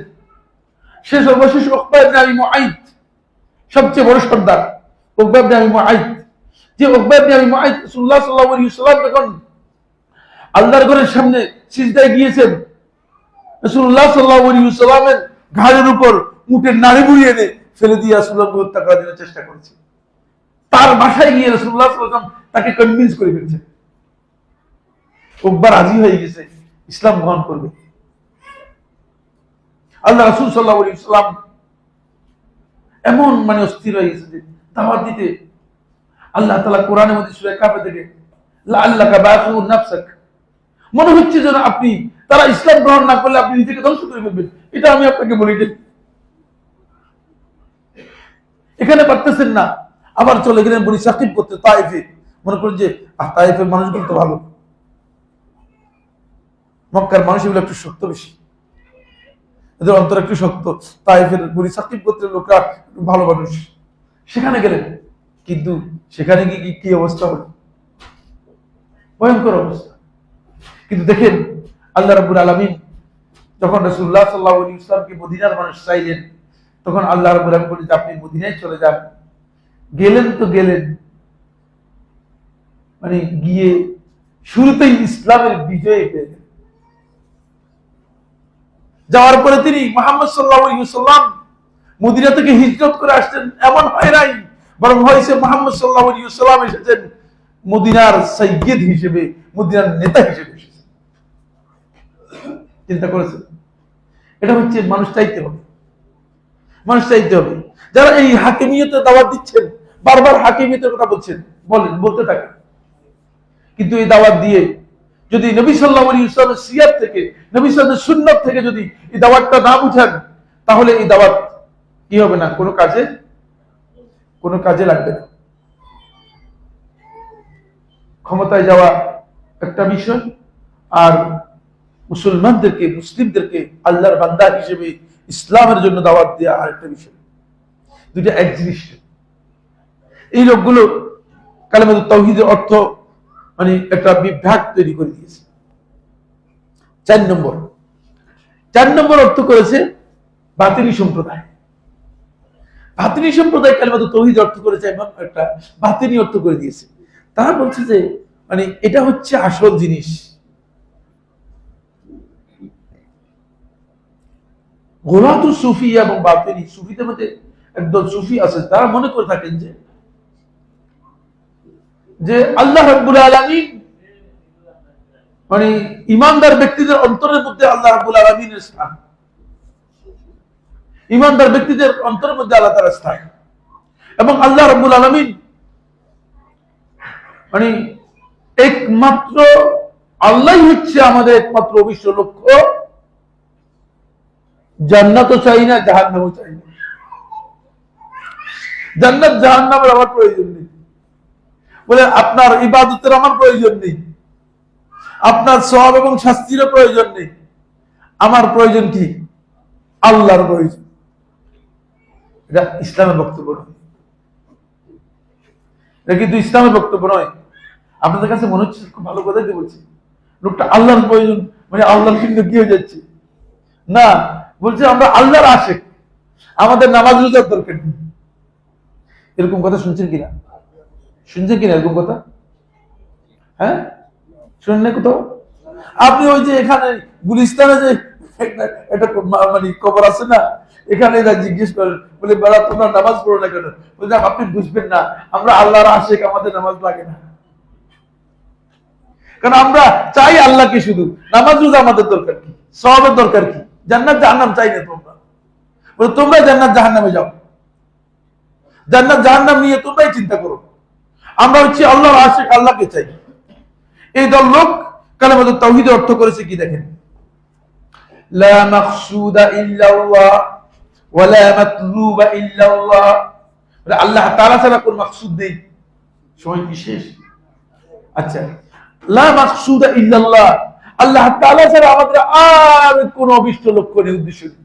লা মাতলুবা ইল্লাল্লাহ, আল্লাহ তাআলা ছাড়া আমাদের আর কোনো চাওয়া নেই, শুধু আল্লাহকে পেয়ে গেলেই শেষ। আমি যেভাবে আল্লাহকে পেতে পারি, যদি আমি জাহান্নামে থাকি আল্লাহকে পাই সন্তুষ্ট, কোনো অসুবিধা নেই। আল্লাহ আমাকে যেভাবে মানে আল্লাহকে পেতে চাই, এটা কি আল্লাহ তাআলা কোথাও বলছেন? কোথাও আছে? দেখছেন একবার ইসলামের পুরো কনসেপ্টটাকে রং করে দিয়েছে। এই যে গোলাতু সুফিয়া এবং বাতিনিদের বক্তব্য, ফলে বাতিনিদের তাফসীর যদি আপনি পড়েন, আপনি দেখবেন যে এই কনসেপ্টকে সামনে রেখেই কালেমাতুত তাওহীদের এই ভুল অর্থ, ভুল ব্যাখ্যা এবং এই কনসেপ্টকে সামনে রেখেই এই বাতিনি সম্প্রদায়, এই বাতিনিরা বললেন কি করেছে, তারা পুরো একটা তাফসীর তৈরি করে নিয়েছে। পুরো তাফসীরটা তাদের এই ধরনের, যে তাফসীরের মধ্যে তারা এটা বোঝানোর চেষ্টা করেছে যে প্রত্যেকটা জায়গাতেই মাকসুদ হচ্ছে একমাত্র আল্লাহ, ইবাদত কোনো কিছুই না। যখন আপনি মাকসুদে পৌঁছে যাবেন, যখন আপনি মাতলুবে পৌঁছে যাবেন, যখন আপনার চাওয়ায় আপনি পৌঁছে যাবেন, যখন আপনি আপনার অভিষ্ট লক্ষ্যে পৌঁছে যাবেন, মানে গন্তব্যে পৌঁছে যাবেন, তখন আর আপনার ইবাদতের দরকার নেই, কোনো কিছুর দরকার নেই, নামাজ রোজার কোনো দরকার নেই। এরা হলো ভয়ঙ্কর ধরনের একটি গ্রুপ। আল্লাহর উলুহিয়তকে তারা স্বীকার করে না, তাদের এই বক্তব্যের মধ্যে আল্লাহর উলুহিয়ত স্বীকার করে। তারা আল্লাহ রাব্বুল আলামিনের জাতকেই মনে করে যে আল্লাহর জাতকে পাওয়াটাই হচ্ছে মূলত ঈমান। ফলে ঈমানের সংজ্ঞার মধ্যে কুল্লাবিয়াদের ইমাম হচ্ছে মুহাম্মদ ইবনে আব্দুল্লাহ ইবনে কুল্লাব। মুহাম্মদ ইবনে আব্দুল্লাহ ইবনে কুল্লাব মারা গিয়েছে 310 হিজরি সনে। এই কুল্লাবিয়াদের ইমাম যে, সে বলতেছে আল্লাহ তাআলার ঈমান হচ্ছে মারিফাতুন বিল্লাহ, শুধু আল্লাহ তাআলার পরিচয় পেলেই যথেষ্ট। এই একই কাছাকাছি বক্তব্য, আল্লাহকে জানতে পারলেই আপনার ঈমানদার হয়ে গেলেন। আমল টামল কি না, ঈমানের সংজ্ঞার মধ্যে আমল টামল কোনো কিছু দরকার নেই, আপনি আল্লাহকে জানছেন যথেষ্ট। এমনকি তাদের বক্তব্যের মধ্যে এটা এসেছে যে মুখে একথা ঘোষণা দেওয়ার দরকার নেই, লা ইলাহা ইল্লাল্লাহর ঘোষণা দেওয়ার দরকার নেই, আপনি আল্লাহকে জেনে গেছেন তাহলে আপনি ঈমানদার। ঠিক এরাও তাদের বক্তব্যের মধ্যে একথা বলেছে যে আমার অভিষ্ট লক্ষ্য হচ্ছে আল্লাহ, যদি আল্লাহকে পেয়ে যাই তাহলে আমার কাজ শেষ, এই নামাজ রোজা এগুলো কিচ্ছু না। তো তাহলে নামাজ রোজা কেন? বলছি শুনো, এটা হলো শরীয়ত। এটা হলো তোমাকে কিছুদিন আল্লাহ রাব্বুল আলামিন কিছু মানে তোমাকে আল্লাহ তাআলা কিছুদিন তোমাকে কাজে লাগাইছি, আল্লাহ যেগুলো করো আল্লাহ দেখবে, কিন্তু যখন আল্লাহকে হাসিল করে ফেলবে তখন এগুলো আর কোনো দরকার নেই। আমরা হাসিল করে ফেলছি আর আল্লাহ আমাদের দরকার নেই। এটা ভয়ঙ্কর আকীদা। এবং এই কালিমাতুত তাওহীদের এই অর্থ করার কারণে তাদেরকে যখন আপনি জিজ্ঞেস করবেন, তখন বলবেন যে আল্লাহ তাআলাই তো বলেছে আমাদেরকে লা ইলাহা ইল্লাল্লাহ, মানে আল্লাহ তাআলা ছাড়া কোনো মাকসুদ আমাদের নেই, আমাদের মাকসুদ হচ্ছে একটাই, তিনি হচ্ছেন আল্লাহ। এটা কালেমাতুত তাওহীদের অর্থ করেছে। এটা 4 নম্বর বিভ্রান্তি এবং 4 নম্বর ভুল অর্থ। 5 নম্বর হচ্ছে, এটাও সুফিবাদের একটা গ্রুপের বক্তব্য। সুফি দর্শনের মধ্যে আরেকটা দল আছে যারা মনে করে থাকে যে আল্লাহ রাব্বুল আলামিন, আল্লাহর প্রতি বিশ্বাসের বিষয়টি শুধুমাত্র অন্তরের সাথে জড়িত এবং কালিমাতুত তাওহীদ মূলত শুধুমাত্র অন্তরের বিষয়। ফলে তারা অর্থ করেছে যে মা ফি কলবি গায়রুল্লাহ লা ইলাহা ইল্লাল্লাহ, এটা জিকির। এটা বাংলাদেশের বিভিন্ন খানকায় জিকির হয়। কোন খানকায় জিকির হয়, কোন তরিকাতে জিকির হয় আমি জানি না, তবে এই তরিকার নাম হচ্ছে সাবরিয়া তরিকা। বিভিন্ন তরিকা আছে, আপনাদের এগুলো জানার দরকার নেই, কারণ মাথা খারাপ করার কোন দরকার নেই, অপ্রয়োজনীয় কাজে মাথা নষ্ট করার কি নেই, কোন দরকার নেই। এটা হচ্ছে মানে এত একটা বিভ্রান্ত বক্তব্য যে মা ফি কলবি গায়রুল্লাহ, মানে আমার কলবের মধ্যে গায়রুল্লাহ, আল্লাহ ছাড়া আর কিছু নেই। অথচ সারাদিন টাকার ধান্দায় আছে, সারাদিন দুনিয়ার ধান্দায় আছে, সারাদিন অন্য কাজের ধান্দায় আছে। বুঝলেন না, দুনিয়ার এমন কোন ধান্দা নেই যে ধান্দার মধ্যে নেই, অথচ মুখে বলতেছে মা ফি কলবি গায়রুল্লাহ, মানে আমার অন্তর মধ্যে গায়রুল্লাহ নেই। আবার জিকির করতেছে ইল্লাল্লাহ ইল্লাল্লাহ, গায়রুল্লাহ জিকির করতেছে। ইল্লাল্লাহ মানে কি? গায়রুল্লাহ, গায়রুল্লাহ জিকিরও করতেছে গায়রুল্লাহ। তারপরে মানে সারাদিন ধান্দাও করতেছে, সারাদিন যত চেষ্টা আছে, যত কাজ আছে সবগুলো করতেছে গায়রুল্লাহর জন্য। আর ঘোষণা দিচ্ছে মা ফি কলবি গায়রুল্লাহ, আমার অন্তর মধ্যে গায়রুল্লাহ নেই। নাউযুবিল্লাহ। এটা কালিমাতুত তাওহীদ অর্থ নয়। আল্লাহ রাব্বুল আলামিন শুধুমাত্র বান্দার অন্তরের বিষয় নয়, আর কালিমাতুত তাওহীদের আকীদার বিষয়টি শুধু অন্তরের সাথে জড়িত নয়, শুধু অন্তরের সাথে জড়িত নয়।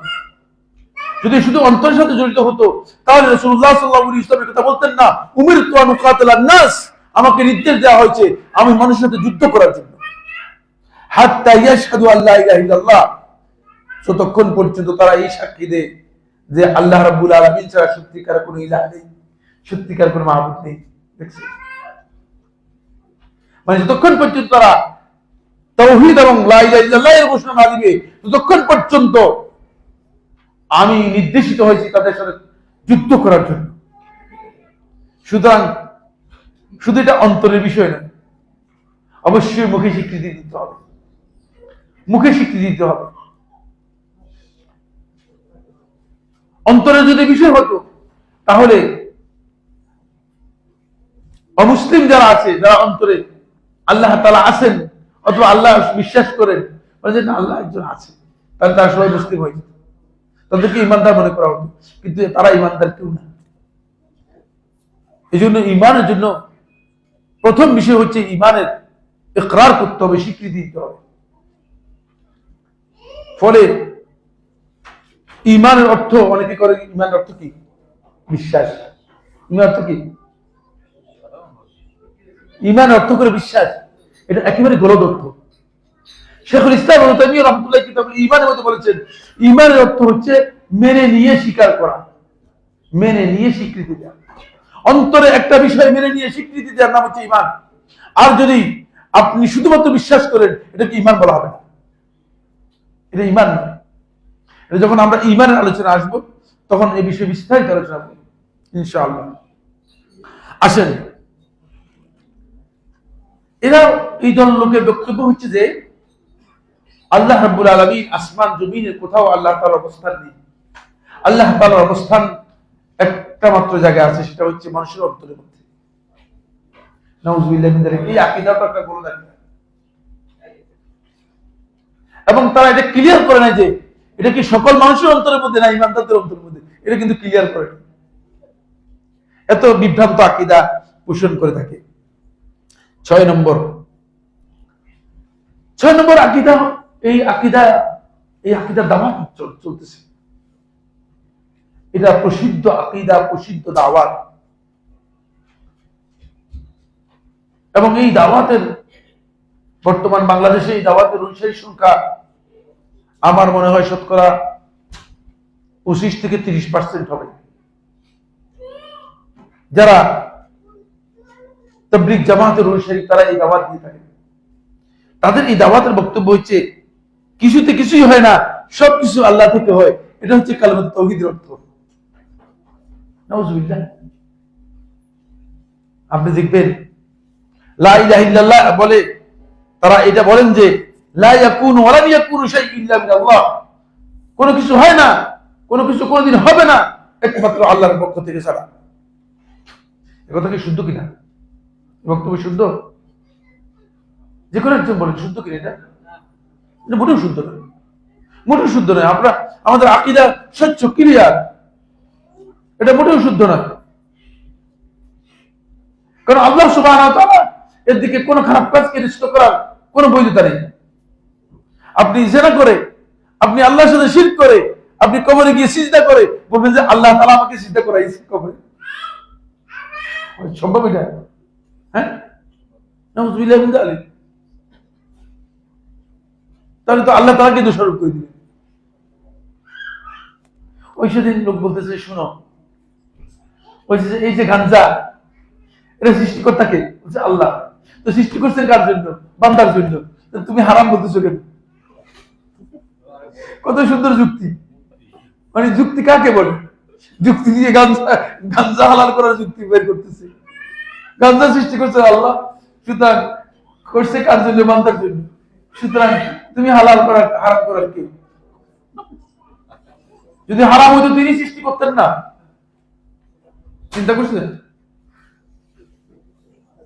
কত মানে মূর্খতার কোন পর্যায়ে আছে আমাদের সমাজের মধ্যে। এবং এই কালেমাতুত তাওহীদের এই অর্থ করে মানুষদেরকে এটা বোঝানো হচ্ছে যে আপনি কিচ্ছু করতে পারবেন না, আপনি কোনো কিছু করার ক্ষমতা রাখেন না, কোনো কিছু হবেও না, আর সবকিছু আল্লাহর কাছ থেকে হয়। সুতরাং সব ছেড়ে দেন, বাড়িঘর ছেড়ে দেন, পরিবার ছেড়ে দেন। বলছে ভাই, আরে আমার তো ছেলে মেয়ে বেশি, সন্তানরা আছে, বাচ্চারা ছোট, আমি তো মিলে যেতে পারবো না। শুনেন, কিচ্ছু হবে না, ছেড়ে দিয়ে আসেন আল্লাহর উপর, সব ঠিক হয়ে যাবে। বেশিরভাগ এই বক্তব্য এই কালেমা দিয়ে অর্থ করছে, এই কালেমার ভুল অর্থ, ভুল ব্যাখ্যা দিচ্ছে মানুষদেরকে। এই ভুল ব্যাখ্যার মাধ্যমে মানুষদেরকে বোঝানোর জন্য চেষ্টা করতেছে যে মানে সবটা আল্লাহর কাছে ছেড়ে দেন। এটা কি আল্লাহ তাআলা বলছেন? হ্যাঁ, আল্লাহ তাআলা বলছেন যে তোমার ফ্যামিলি আল্লাহ আমার উপর ছেড়ে দাও, আমি দায়িত্ব নিলাম। খবর মানে আপনি আপনার ফ্যামিলি ছেড়ে দিয়ে আপনি বলেছেন না আল্লাহ খাওয়াবে, আমি জানি না বউ থাকবে কিনা। বিয়ে করার পরে বউকে বললেন যে আল্লাহ খাওয়াবে, এটা আমার জানা নেই, আমার দায়িত্ব।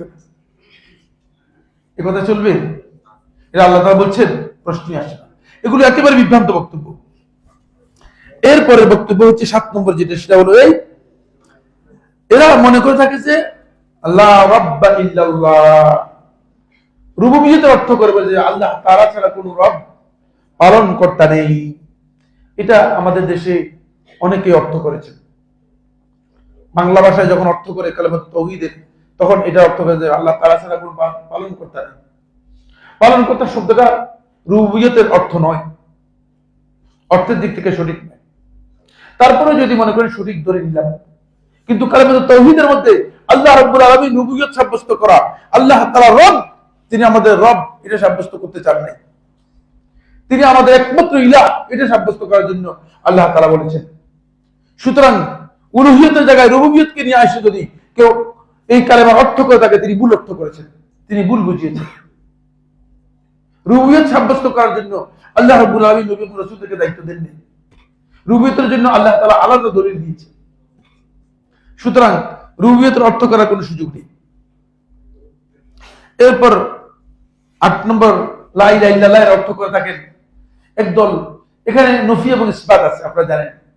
লা ইলাহা এর মধ্যে নফি রয়েছে, একটা জিনিস নফি করা হচ্ছে। কি নফি করতেছেন? নফি করতেছেন মানে একটা জিনিসকে আপনি অস্বীকার করতেছেন, আর ইসবাত হচ্ছে একটা জিনিসকে আপনি সাব্যস্ত করতেছেন। সুতরাং এখানে দুইটা জিনিস আছে। কয়টা জিনিস আছে? দুইটা জিনিস আছে। তারা বলতেছে এটা বাদ দিয়ে একটাই জিনিস করে দিয়েছে, সেটা হচ্ছে এটার মূল অর্থ হচ্ছে মূলত আল্লাহ একজন আছেন। লা ইলাহা ইল্লাল্লাহ এর অর্থ হচ্ছে আল্লাহ একজন আছেন, এটা বিশ্বাস করলেই চলবে। এই বক্তব্য শুদ্ধ হবে? নাউজুবিল্লাহ। আল্লাহ একজন আসেন এই কথা বলার জন্য, আল্লাহ তাআলা মানে এই আয়াত, এই কালিমা আমাদেরকে শিক্ষা দেননি। ফলে এই কালিমা সম্পর্কে জানার জন্য আল্লাহ তাআলা রাসূলকে নির্দেশ দিয়েছেন এবং রাসূলের মাধ্যমে গোটা উম্মতকে নির্দেশ দিয়েছেন, ফাআলাম আন্নাহু লা ইলাহা ইল্লাল্লাহ, লা ইলাহা ইল্লাল্লাহর জ্ঞান অর্জন করো, নইলে তুমি পথভ্রষ্ট হয়ে যাবে, নইলে তাওহীদ সম্পর্কে বুঝতে পারবে না। এই যে তাওহীদের মিসগাইড বক্তব্যগুলো আসছে লা ইলাহা ইল্লাল্লাহ সম্পর্কে, এই পুরা কারণ একটাই, সেটা হচ্ছে এই লোকগুলো লা ইলাহা ইল্লাল্লাহ এর প্রকৃত যে অর্থ রয়েছে সেই অর্থ তারা বুঝে নাই। এটাও সুফিবাদের একটা গ্রুপ, তবে সুফিবাদের মধ্যে এরা ভিন্ন একটি ফিরকা, ইসমাইলি ফিরকা এবং শিয়া হাফেজি ফিরকাদের একটা গ্রুপ। তারা কালেমাতুত তাওহীদ রপ্ত করেছে লা হাক্কা ইল্লাল্লাহ, লা মাওলা ইল্লাল্লাহ, যে আল্লাহ তাআলা ছাড়া কোনো মাওলা নেই, আল্লাহ রাব্বুল আলামিন ছাড়া কোনো হক নেই।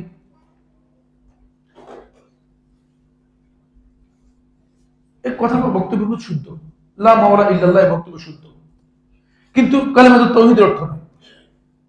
বক্তব্য শুদ্ধ এই অর্থে যে আসলেই আল্লাহ তাআলা আমাদের মাওলা, ঠিক না? এ ব্যাপারে আমাদের কি নেই, কোনো দ্বিমত নেই, এ ব্যাপারে ইসলামের কোনো দ্বিমত নেই। কিন্তু কালেমাতুত তাওহীদের অর্থটা লা মাওলা ইল্লাল্লাহ এটা শুদ্ধ নয়, যে আল্লাহ তাআলা ছাড়া কোনো মাওলা নেই, আল্লাহ তাআলা ছাড়া হক মাওলা। পরে দেখবেন যে অনেককে দেখা যায় কতক্ষণ পর পর হক মাওলা, কোথাও শুনেন নাই? আসতেছেন কেন আপনারা? হ্যাঁ, প্রচুর মানুষ মানে এমন দেখবেন যে আপনি মনে হচ্ছে যেন এটাই হচ্ছে তার তাওহীদ। বুঝতে পেরেছেন? কেউ কেউ বলেন আল্লাহ রাসূল, আল্লাহ রাসূল, কেউ কেউ বলেন হক মাওলা, হক মাওলা। মানে দেখেন ইসলামটাকে কত রকমের বিভ্রান্তি, কত রকমের বিকৃতি করেছে। এই কালেমাতুত তাওহীদকে তারা এভাবে বিকৃতি করেছে এবং তারা আল্লাহ ছাড়া আর কোনো কিছুকে মনে করেন যে কোনো কিছুই হক না। হকের কয়েকটি অর্থ রয়েছে। যদি হকের এই অর্থ এটা হয় যে বাতিলের বিপরীতে যে হক শব্দ ব্যবহার করা হয়েছে সেটা হয়ে থাকে, তাহলে আল্লাহ রাব্বুল আলামিন যে হক ব্যবহার করে শুনতে হবে। কিন্তু হকের আরো অন্যান্য অর্থ রয়েছে। হক বলতে মূলত বাস্তবতাকে বুঝায়। যদি হকের এই অর্থ হয়ে থাকে তাহলে এখানে মূলত এই অর্থ প্রযোজ্য নয়, এই অর্থ এখানে প্রযোজ্য নয়। এরপরে আরেক দল আসছে, তারা কালেমাতুত তাওহীদের অর্থ করেছেন লা মুলকা ইল্লা লিল্লাহ। তারা বলছেন যে একমাত্র সুভরেনিটি, সার্বভৌমত্ব আল্লাহ তাআলা। আল্লাহ রাব্বুল আলামিন সার্বভৌমত্ব নিয়ে এক বিশাল বিভ্রান্তি আমাদের মধ্যে রয়েছে। আসমান এবং জমিনের এই সব কিছুর নিরঙ্কুশ মালিক যে আল্লাহ সুবহানাহু ওয়া তাআলা, এই ব্যাপারে কোনো সন্দেহ নেই। কোনো সন্দেহ আছে আপনাদের? এই ব্যাপারে কোনো সন্দেহ নেই। কিন্তু আল্লাহ সুবহানাহু ওয়া তাআলা এই বান্দাদেরকে আল্লাহ রাব্বুল আলামিন এক প্রকারের মালিকানা বান্দার জন্য সাব্যস্ত করেছেন। সেটা হচ্ছে বান্দাকে আল্লাহ রাব্বুল আলামিন মুলকুল মানফাআহ, প্রত্যেকটা জিনিস থেকে উপকৃত হওয়ার জন্য বান্দাকে আল্লাহ রাব্বুল আলামিন অথরিটি দিয়েছেন, ক্ষমতা দিয়েছেন। এই মালিকানা আল্লাহ তাআলা দিয়েছেন। ফলে এই কারণেই আপনি আপনার সম্পদ বিক্রি করতে পারেন, এই কারণেই আপনার সম্পদ আপনি কি করতে পারেন, খরচ করতে পারেন, এই কারণেই আপনি আপনার জিনিসপত্র নষ্ট করতে পারবেন। কিন্তু যেগুলো আল্লাহর মালিকানা আল্লাহ রাব্বুল আলামিন রেখে দিয়েছেন, যেগুলোর মালিকানা আল্লাহ তাআলা হস্তান্তর করেন নাই, সেগুলো আপনি বিক্রিও করতে পারবেন না, সেগুলো আপনি কি করতে পারবেন না, নষ্ট করতে পারবেন না। গতকাল শুক্রবার গেছে না, গতকালই শুক্রবার লাইভ প্রোগ্রামে একজন আমাকে প্রশ্ন করেছে, বলছে শেখ আমার 10 লক্ষ টাকা ঋণ, আমার 10 লক্ষ টাকা ঋণ আছে। এখন এই ঋণ আছে 10 লক্ষ টাকা, আমি আমার একটা কিডনি বিক্রি করে 10 লক্ষ টাকা ঋণ পরিশোধ করতে পারবো কিনা? কে বলবেন? হাত উঠান। এই মাসালাটা আপনার কাছে জানি, কে বলবে এই মাসালা? হ্যাঁ, বলছি যে শেখ আমার 10 লক্ষ টাকা ঋণ আছে। এটা বুঝছেন তো? ঋণ তো বুঝেন না। এখন আমি আমার একটা কিডনি বিক্রি করে, কিডনি তো বুঝেন, মানুষের 2টা কিডনি থাকে, হ্যাঁ হ্যাঁ, একটা কিডনি বিক্রি করে আমি যদি এই 10 লক্ষ টাকা পরিশোধ করে দিই, ঋণটা পরিশোধ করি, আমি ঋণ থেকে নিজেকে মুক্ত করে নেই, এটা আমার জন্য জায়েজ হবে কিনা? হাত উঠাবেন, কে বলবেন? হাত উঠাবেন একজন, হ্যাঁ হাত হাত উঠাবেন যে একবার শেষ মাথা মুরব্বি করে। কেন না জায়েজ হবে? কেন না? আর কেউ কথা বলেন না জায়েজ হবে কেন? না মারা যাবে না। কিডনি, একটা কিডনি যদি কেউ কেটে ফেলে, এটা মালিক, হ্যাঁ হ্যাঁ পুরো মানুষের, এই যে মানুষের দেহ অঙ্গ প্রত্যঙ্গ যেগুলো, এগুলোর মালিকানা আল্লাহ রাব্বুল আলামিন তার মালিকানা রেখে দিয়েছেন। এই কারণে আল্লাহ রাব্বুল আলামিন আত্মহত্যাকে হারাম করে দিয়েছেন। বুঝতে পেরেছেন? আপনি যদি আপনার একটা হাত কেটে ফেলেন, তাহলে আপনি অন্যায় করার কারণে আপনাকে এর জন্য দিয়ে দিতে হবে, রক্তপাত দিতে হবে, অপরাধী। কারণ এর মালিকানাটা পুরো আল্লাহ তাআলা রেখে দিয়েছেন। কিন্তু আপনার জমিনের মালিকানাটা আল্লাহ তাআলা আপনার হাতে দিয়ে দিয়েছেন। কিছু জিনিসের মালিকানা আল্লাহ রাব্বুল আলামিন বান্দাকে দিয়ে দিয়েছেন, কিন্তু যে জিনিসগুলোর মালিকানা আল্লাহ রাব্বুল আলামিন আল্লাহর কাছে রেখে দিয়েছেন, সেই মালিকানার মধ্যে হস্তক্ষেপ করার কারো অধিকার নেই, যেহেতু এর মালিকানা আপনার নয়। এই জন্য খুব ভালো করেন, আমাদের দেশে একটি কথা আছে, সেটা হলো এই মরণোত্তর সবকিছু দিয়ে গেলাম, এটা হারাম, কিন্তু এটা জায়েজ নেই, এটা জায়েজ নেই। কেউ মরণোত্তর চক্ষু দিয়ে যান, কেউ মরণোত্তর কিডনি দিয়ে যান, কেউ মরণোত্তর লিভার দিয়ে যান, হ্যাঁ কেউ কেউ কেউ পুরো দেহ দিয়ে যান। এটা সবটাই হারাম, সবটাই হারাম। তার কারণ হচ্ছে এগুলো দেওয়ার অধিকার তার কি? তার নেই। এগুলো আল্লাহ তাআলার মালিকানায় রয়েছে। এই কারণে আল্লাহ রাব্বুল আলামিন মৃত্যুর পরে এই কথা বলে নাই যে মৃত ব্যক্তির হাত পা ভেঙে দাও,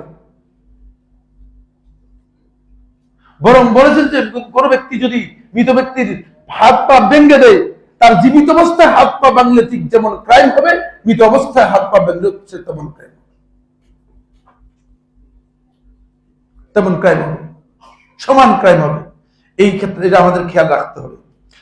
এখানে তারা বলেছেন যে একজন লোক এখন আল্লাহর সার্বভৌমত্বের বিষয় নিয়ে এক বিশাল প্রশ্ন উত্থাপন করেছেন, এবং কালেমাতুত তাওহীদ অর্থ করতেছেন যে কালেমাতুত তাওহীদ হচ্ছে আল্লাহ তাআলার সার্বভৌমত্ব সাব্যস্ত করার জন্য আল্লাহ তাআলা এই কালেমার ঘোষণা দিয়েছেন, লা ইলাহা ইল্লাল্লাহ। সার্বভৌমত্ব কার? একমাত্র আল্লাহ। অনেক জোরে বললে মনে হয় যেন খুব ভালো লাগে, সাব্যস্ত হয়ে যাবে, আসলে কিচ্ছু না, আসলে অতিরিক্ত কথা, একেবারেই অপ্রয়োজনীয় কথা। আল্লাহ রাব্বুল আলামিন সার্বভৌমত্ব মানে নিরঙ্কুশ মালিকানা আল্লাহ তাআলা সাব্যস্ত হলেও, কিন্তু আল্লাহ রাব্বুল আলামিন কিছু কিছু ক্ষেত্রে বান্দাকে যে মালিকানা দিয়েছেন, সেই মালিকানা স্বীকৃত, সেটা বান্দার জন্য প্রযোজ্য। সুতরাং বান্দার জন্য যেটা প্রযোজ্য, সেটা বান্দা করলে কোন ধরনের বাধা নেই। আপনি আপনার সম্পদ বিক্রি করতে পারবেন, আপনি আপনার সম্পদের মানে খরচ করতে পারবেন, আপনি আপনার সম্পদ থেকে দান করতে পারবেন, সবটাই আপনার অধিকার দেওয়া আছে, সবটাই অধিকার দেওয়া আছে। যদি মানে আপনার এই মালিকানা না থাকতো, তাহলে আপনি করতে পারতেন না। আরেকজনের জিনিস বিক্রি করতে পারবেন কিনা? হ্যাঁ, কোন জিনিস আরেকজনের, অন্যজনের জিনিস বিক্রি করতে পারবেন না। এখানে এক প্রকারের মালিকানা আল্লাহ তাআলা দিয়েছেন, এক প্রকারের মালিকানা দিয়েছেন। ফলে এটা একটা বড় বড় ধরনের বিভ্রাট। 11 নম্বর বিভ্রাট আলোচনা করবো, যেটা সেটা হলো এই, তারা কালিমাতুত তাওহীদের আকীদা সম্পর্কে বলেছেন যে লা হাকীকাতা ইল্লাল্লাহ। এরা হচ্ছে যারা মনে করেন যে হাকিকতে পৌঁছে যাওয়ার, তারা 4টা ভাগ করে নিয়েছে। একটা হচ্ছে শরীয়ত, আর একটা হচ্ছে তরিকত, আর হচ্ছে মারিফত, আর হচ্ছে হাকিকত। কিন্তু এই বেচারাদেরকে জিজ্ঞেস করি, আমি বলি যে ভাই এটা এই 4 ভাগ করলেন যে, এটা কিসের ভাগ করলেন? গোড়ার ডিমের ভাগ না কিসের ভাগ? এটা ভাগটা কিসের? শরীয়ত তো সবকিছুকে ইনক্লুড করে। শরীয়তের বাইরে ইসলামের কোনো কিছু আছে? আছে না। সূরা জাসিয়ার 18 নম্বর আয়াতের মধ্যে আল্লাহ তাআলা স্পষ্ট করে বলেছেন, সুম্মা জাআলনাকা আলা শারিআতিন মিনাল আমরি ফাত্তাবি'হা ওয়া লা তাত্তাবি' আহওয়া আল্লাযীনা লা ইয়া'লামুন। আল্লাহ তাআলা স্পষ্ট করে বলেছেন, সুম্মা জাআলনাকা আলা শারিআতিন মিনাল আমর, অতঃপর আপনাকে আমি দ্বীনের ব্যাপারে সুস্পষ্ট একটি শরীয়তের উপর অধিষ্ঠিত করলাম, ফাত্তাবি'হা, আপনি তারই অনুসরণ করেন। সুতরাং শরীয়তের বাইরে ইসলামের কোনো কিছুই নেই, দ্বীনের কোনো কিছুই নেই। সুতরাং আপনি বলতেছেন এটাও শরীয়ত, এটা মারফত, কিভাবে সম্ভব? কিসের বাদ করলেন এটা? কিচ্ছু বলতে পারবে না, বেহুদা কথা, বেহুদা, নিজেদের মন করে একটা কথা বলে দিয়েছে। একজন এসে বলতেছে যে আমি আগে তো শরীয়ত চর্চা করতাম, এখন একটু তরিকত চর্চা করতেছি। জিনিসটা কেমন, জিনিসটা কেমন বলে বুঝা, আমাকে একটু বুঝাই দেন। যদি আমার কিছু মূর্খতা আছে ব্যাপারে, অজ্ঞতা আছে, বুঝাই দেন তরিকতটা কি, কি তরিকতের আপনি মানে মানে চর্চা করতেছেন, কিভাবে তরিকত? আর কিচ্ছু না, সবচেয়ে বড় শিরক যেটা, সেটা হচ্ছে তরিকত। সেটা হল এই ব্যক্তি পূজার নাম দিয়েছে তরিকত। নাউজুবিল্লাহ মিন যালিক। আপনি ব্যক্তির নামে ধ্যান করবেন, সার্বক্ষণিক ব্যক্তিকে আপনি আপনার অন্তরের মধ্যে স্থান দিয়ে এর বিষয় নিয়ে চর্চা করবেন, এটা স্বাভাবিক। আপনি যদি সবসময় আপনার স্ত্রীর কথা আপনার মাথার মধ্যে রাখেন, সবসময় আপনার স্ত্রীর কথা মাথার মধ্যে রাখেন, আর স্ত্রী নিয়ে সবসময় মাথার মধ্যে চিন্তা করেন, মানে চিন্তার চেতনার জগৎ পুরোটাই যখন স্ত্রীর মধ্যে নিয়ে আসবেন, তখন আপনি নামাজের মধ্যে দাঁড়ালে আপনার স্ত্রীকে দেখবেন। বুঝতে পেরেছেন? হ্যাঁ। আর তারা ঠিক একই পর্যায়ে, তাদের তরিকতের এই পদ্ধতি হচ্ছে এটাই। তারা ওই ব্যক্তি পূজাকে নিজেদের মাথার মধ্যে নিয়ে এসে এমন করেছে যে তারা সার্বক্ষণিক বলেছে আমি আল্লাহকে দেখি। কিভাবে দেখে? বলছে আমার মুর্শিদের মাধ্যমে আল্লাহকে দেখি। আসলে তো সে ওই যে পূজা করলাম না, ওই পূজার মধ্যে চলে গিয়েছে, ওই পূজার মধ্যে চলে গিয়েছে, তরিকত চর্চা করতেছে। এর কোনটাই ইসলামের স্বীকৃত কোনো বক্তব্য নয়। শরীয়তই হচ্ছে ইসলাম, শরীয়ত হচ্ছে পরিপূর্ণ দিন। সুতরাং লা হাকিকাত ইল্লাল্লাহ, আল্লাহ তাআলা ছাড়া আর কোনো হাকিকত নেই।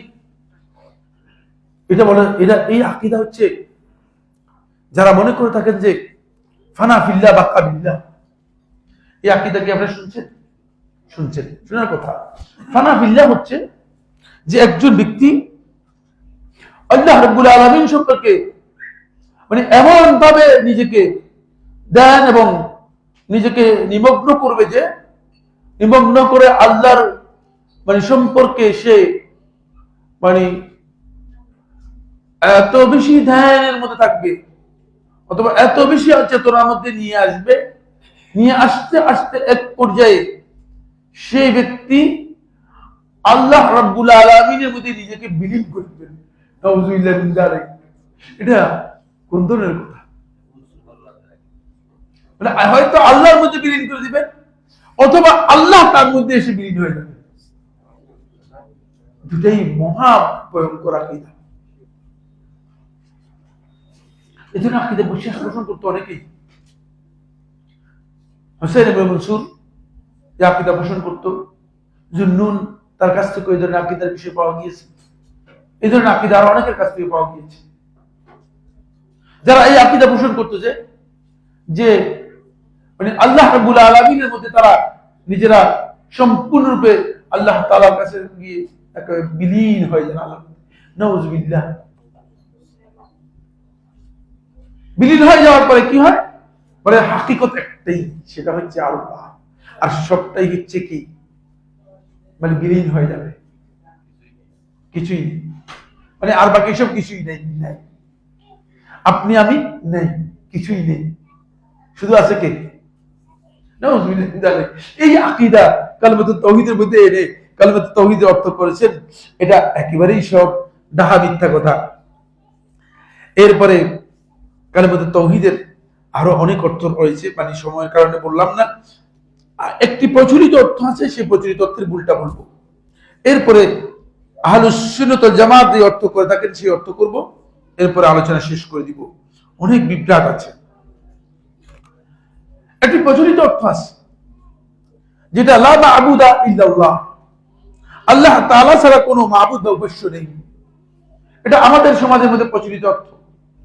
এই অর্থের মধ্যে একটা ভুল আছে, একটা ভয়ঙ্কর ভুল রয়ে গেছে। ভয়ঙ্কর ভুলটা হচ্ছে এই আল্লাহ রাব্বুল আলামিন যে আমাদের একমাত্র মাবুদ, আর আল্লাহ ছাড়া যে বাকি সমস্ত বাতিল মাবুদকে অস্বীকার করতে হবে, সেটা এখানে সাব্যস্ত হয়নি। বুঝতে পেরেছেন?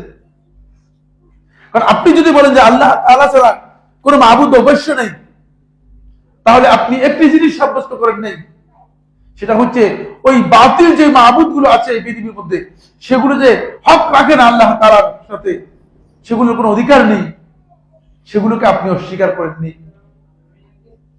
এই জন্য সালফে সালেহিনগণ, শেখুল ইসলাম ইবনে তাইমিয়া রাহমাতুল্লাহ আলাইহি সহ জুমহুর আহলে ইলম আহলে তাহকিক বলেছেন যে লা মা'বুদা ইল্লাল্লাহ, আল্লাহ তাআলা ছাড়া অবশ্য নেই।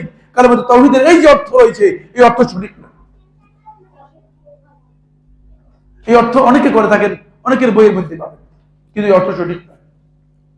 বরং এর প্রকৃত অর্থ হচ্ছে লা মা'বুদা বিহাক্কিন ইল্লাল্লাহ, আল্লাহ তাআলা ছাড়া সত্যিকার কোনো মাবুদ নেই। এর দ্বারা বোঝা যায়, প্রথমটা হচ্ছে আল্লাহ রাব্বুল আলামিনকে আপনি আল্লাহ তাআলা ছাড়া যত গায়রুল্লাহ আছে, যেগুলোর ইবাদত করা হয় থাকে, যেগুলোর পূজা পার্বণ করা হয় থাকে, যেগুলো মানুষ মাবুদ হিসেবে গ্রহণ করেছে, এই সবগুলোকে আপনি অস্বীকার করলেন। তারপরে ইল্লাল্লাহ এর মাধ্যমে আপনি সাব্যস্ত করলেন যে একমাত্র ইবাদতের উপযুক্ত হকদার কে? আল্লাহ। এই জন্য এই অর্থ সালফে সালেহিনগণ করেছেন কালিমাতুত তাওহীদের। এটা আমাদেরকে বুঝতে হবে। আমরা এই কথা যদি বুঝতাম, তাহলে সমস্ত বাতিল মাবুদ যেগুলো আজকে আছে, এগুলো সবগুলোই আমাদের সামনে টিকতো না। টিকতো কিনা? দরগা, মাজার, দরবার যেগুলো পূজা করা হচ্ছে, যেগুলোর মধ্যে সিজদা দেওয়া হচ্ছে, এগুলো টিকতো কিনা? যদি ইমানদার ব্যক্তিরা কালিমাতুত তাওহীদের এই অর্থ বুঝতো যে এই যত বাতিল মাবুদ আছে সব মাবুদকে স্বীকার করতে হবে, তাহলে এই দরগাগুলো থাকতো, এই মাজারগুলো থাকতো, এই কবরগুলো থাকতো? তাহলে বোঝা গেল যে আমরা আসলে মুখে বলতেছি লা ইলাহা ইল্লাল্লাহ, কিন্তু আসলে জিনিসটা স্বীকার করি নেই, অন্তরে মেনে নেই নেই। বরং উল্টা হয়েছে, সেটা হচ্ছে ওই কবরের মধ্যে বসেই বলতেছে লা ইলাহা ইল্লাল্লাহ, মানে ওই শিরকের মধ্যে আবার শিরকের আড্ডা জুড়ে দিয়েছে, বলতেছে লা ইলাহা ইল্লাল্লাহ বলতেছে। সেখানে আল্লাহকে সিজদা না করে বান্দাকে সিজদা করতেছে, মাখলুককে সিজদা করতেছে, মাখলুকের কাছে চাচ্ছে, আবারও বলতেছে লা ইলাহা ইল্লাল্লাহ। এটা হচ্ছে ওই ব্যক্তির মতো যে ব্যক্তি বেদাত করতেছে, শিরক করতেছে, আর বলতেছে আল্লাহ, দোয়া করতেছে, মুনাজাত করতেছে, আল্লাহ আমার বেদাত এবং শিরক থেকে হেফাজত করেন। পুরো উল্টা, পুরো উল্টা কাজের মধ্যে রয়েছে। আর আলোচনা করবো না। সর্বশেষ যে বিষয়টি আমরা আলোচনা করবো সেটা হচ্ছে এই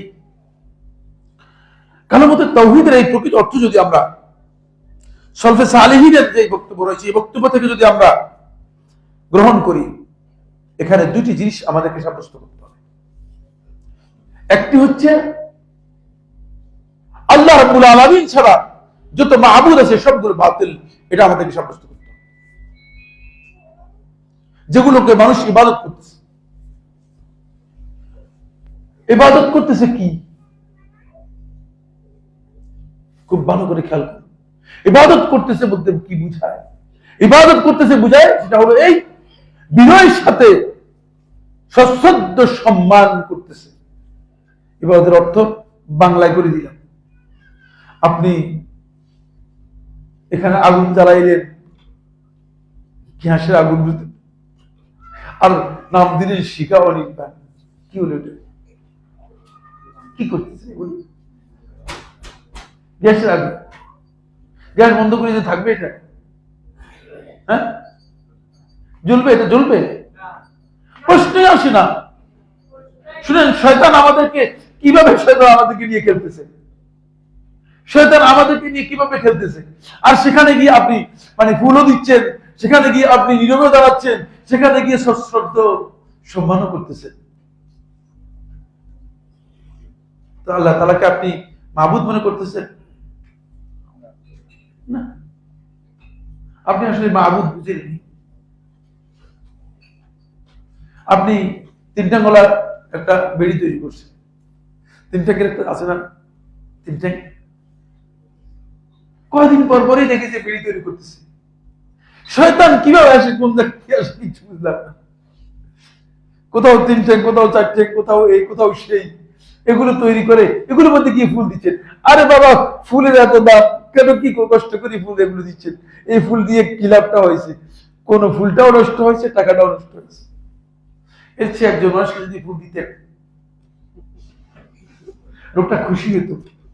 মানুষ বাদ দিলাম, আপনি যদি বাসায় গিয়ে আপনার স্ত্রীকে ফুল দিতেন, তাহলে আপনার স্ত্রী খুশি হতো। আর এই খুশি হওয়াটা আল্লাহ রাব্বুল আলামিনের কাছে সবচেয়ে আহাব্বুল আমালি আল্লাহ আন তুদখিলা সুরুরা ফি কলবি আহাদ। আল্লাহ তাআলার কাছে সবচেয়ে ভালো আমল হচ্ছে, নেক আমল হচ্ছে আপনি একজন ব্যক্তির অন্তরের মধ্যে একটু আনন্দ দিবেন। এটা আল্লাহ তাআলার কাছে সবচেয়ে ভালো কাজ। আর এটা বাদ দিয়ে বুঝলেন না, ফুল নিয়ে আপনি কবরের মধ্যে দিয়ে চলে আসবেন। না কবর আল্লাহর কোনো ফায়দা হয়েছে, না আপনার কোনো ফায়দা হয়েছে। এগুলো সবটাই মূলত এই কালেমাতুত তাওহীদের অর্থ না বুঝার কারণে। যারা কালেমাতুত তাওহীদের অর্থ বুঝেছে সত্যিকার ভাবে, তারা অবশ্যই তাগুতকে, অবশ্যই বাতিলকে তারা অস্বীকার করবে। বাতিলকে তারা কোন অবস্থাতেই মেনে নেবে না, এবং বাতিলের প্রতি তাদের কোন সশ্রদ্ধ সম্মান অথবা বিনয় এর প্রশ্নই আসে না।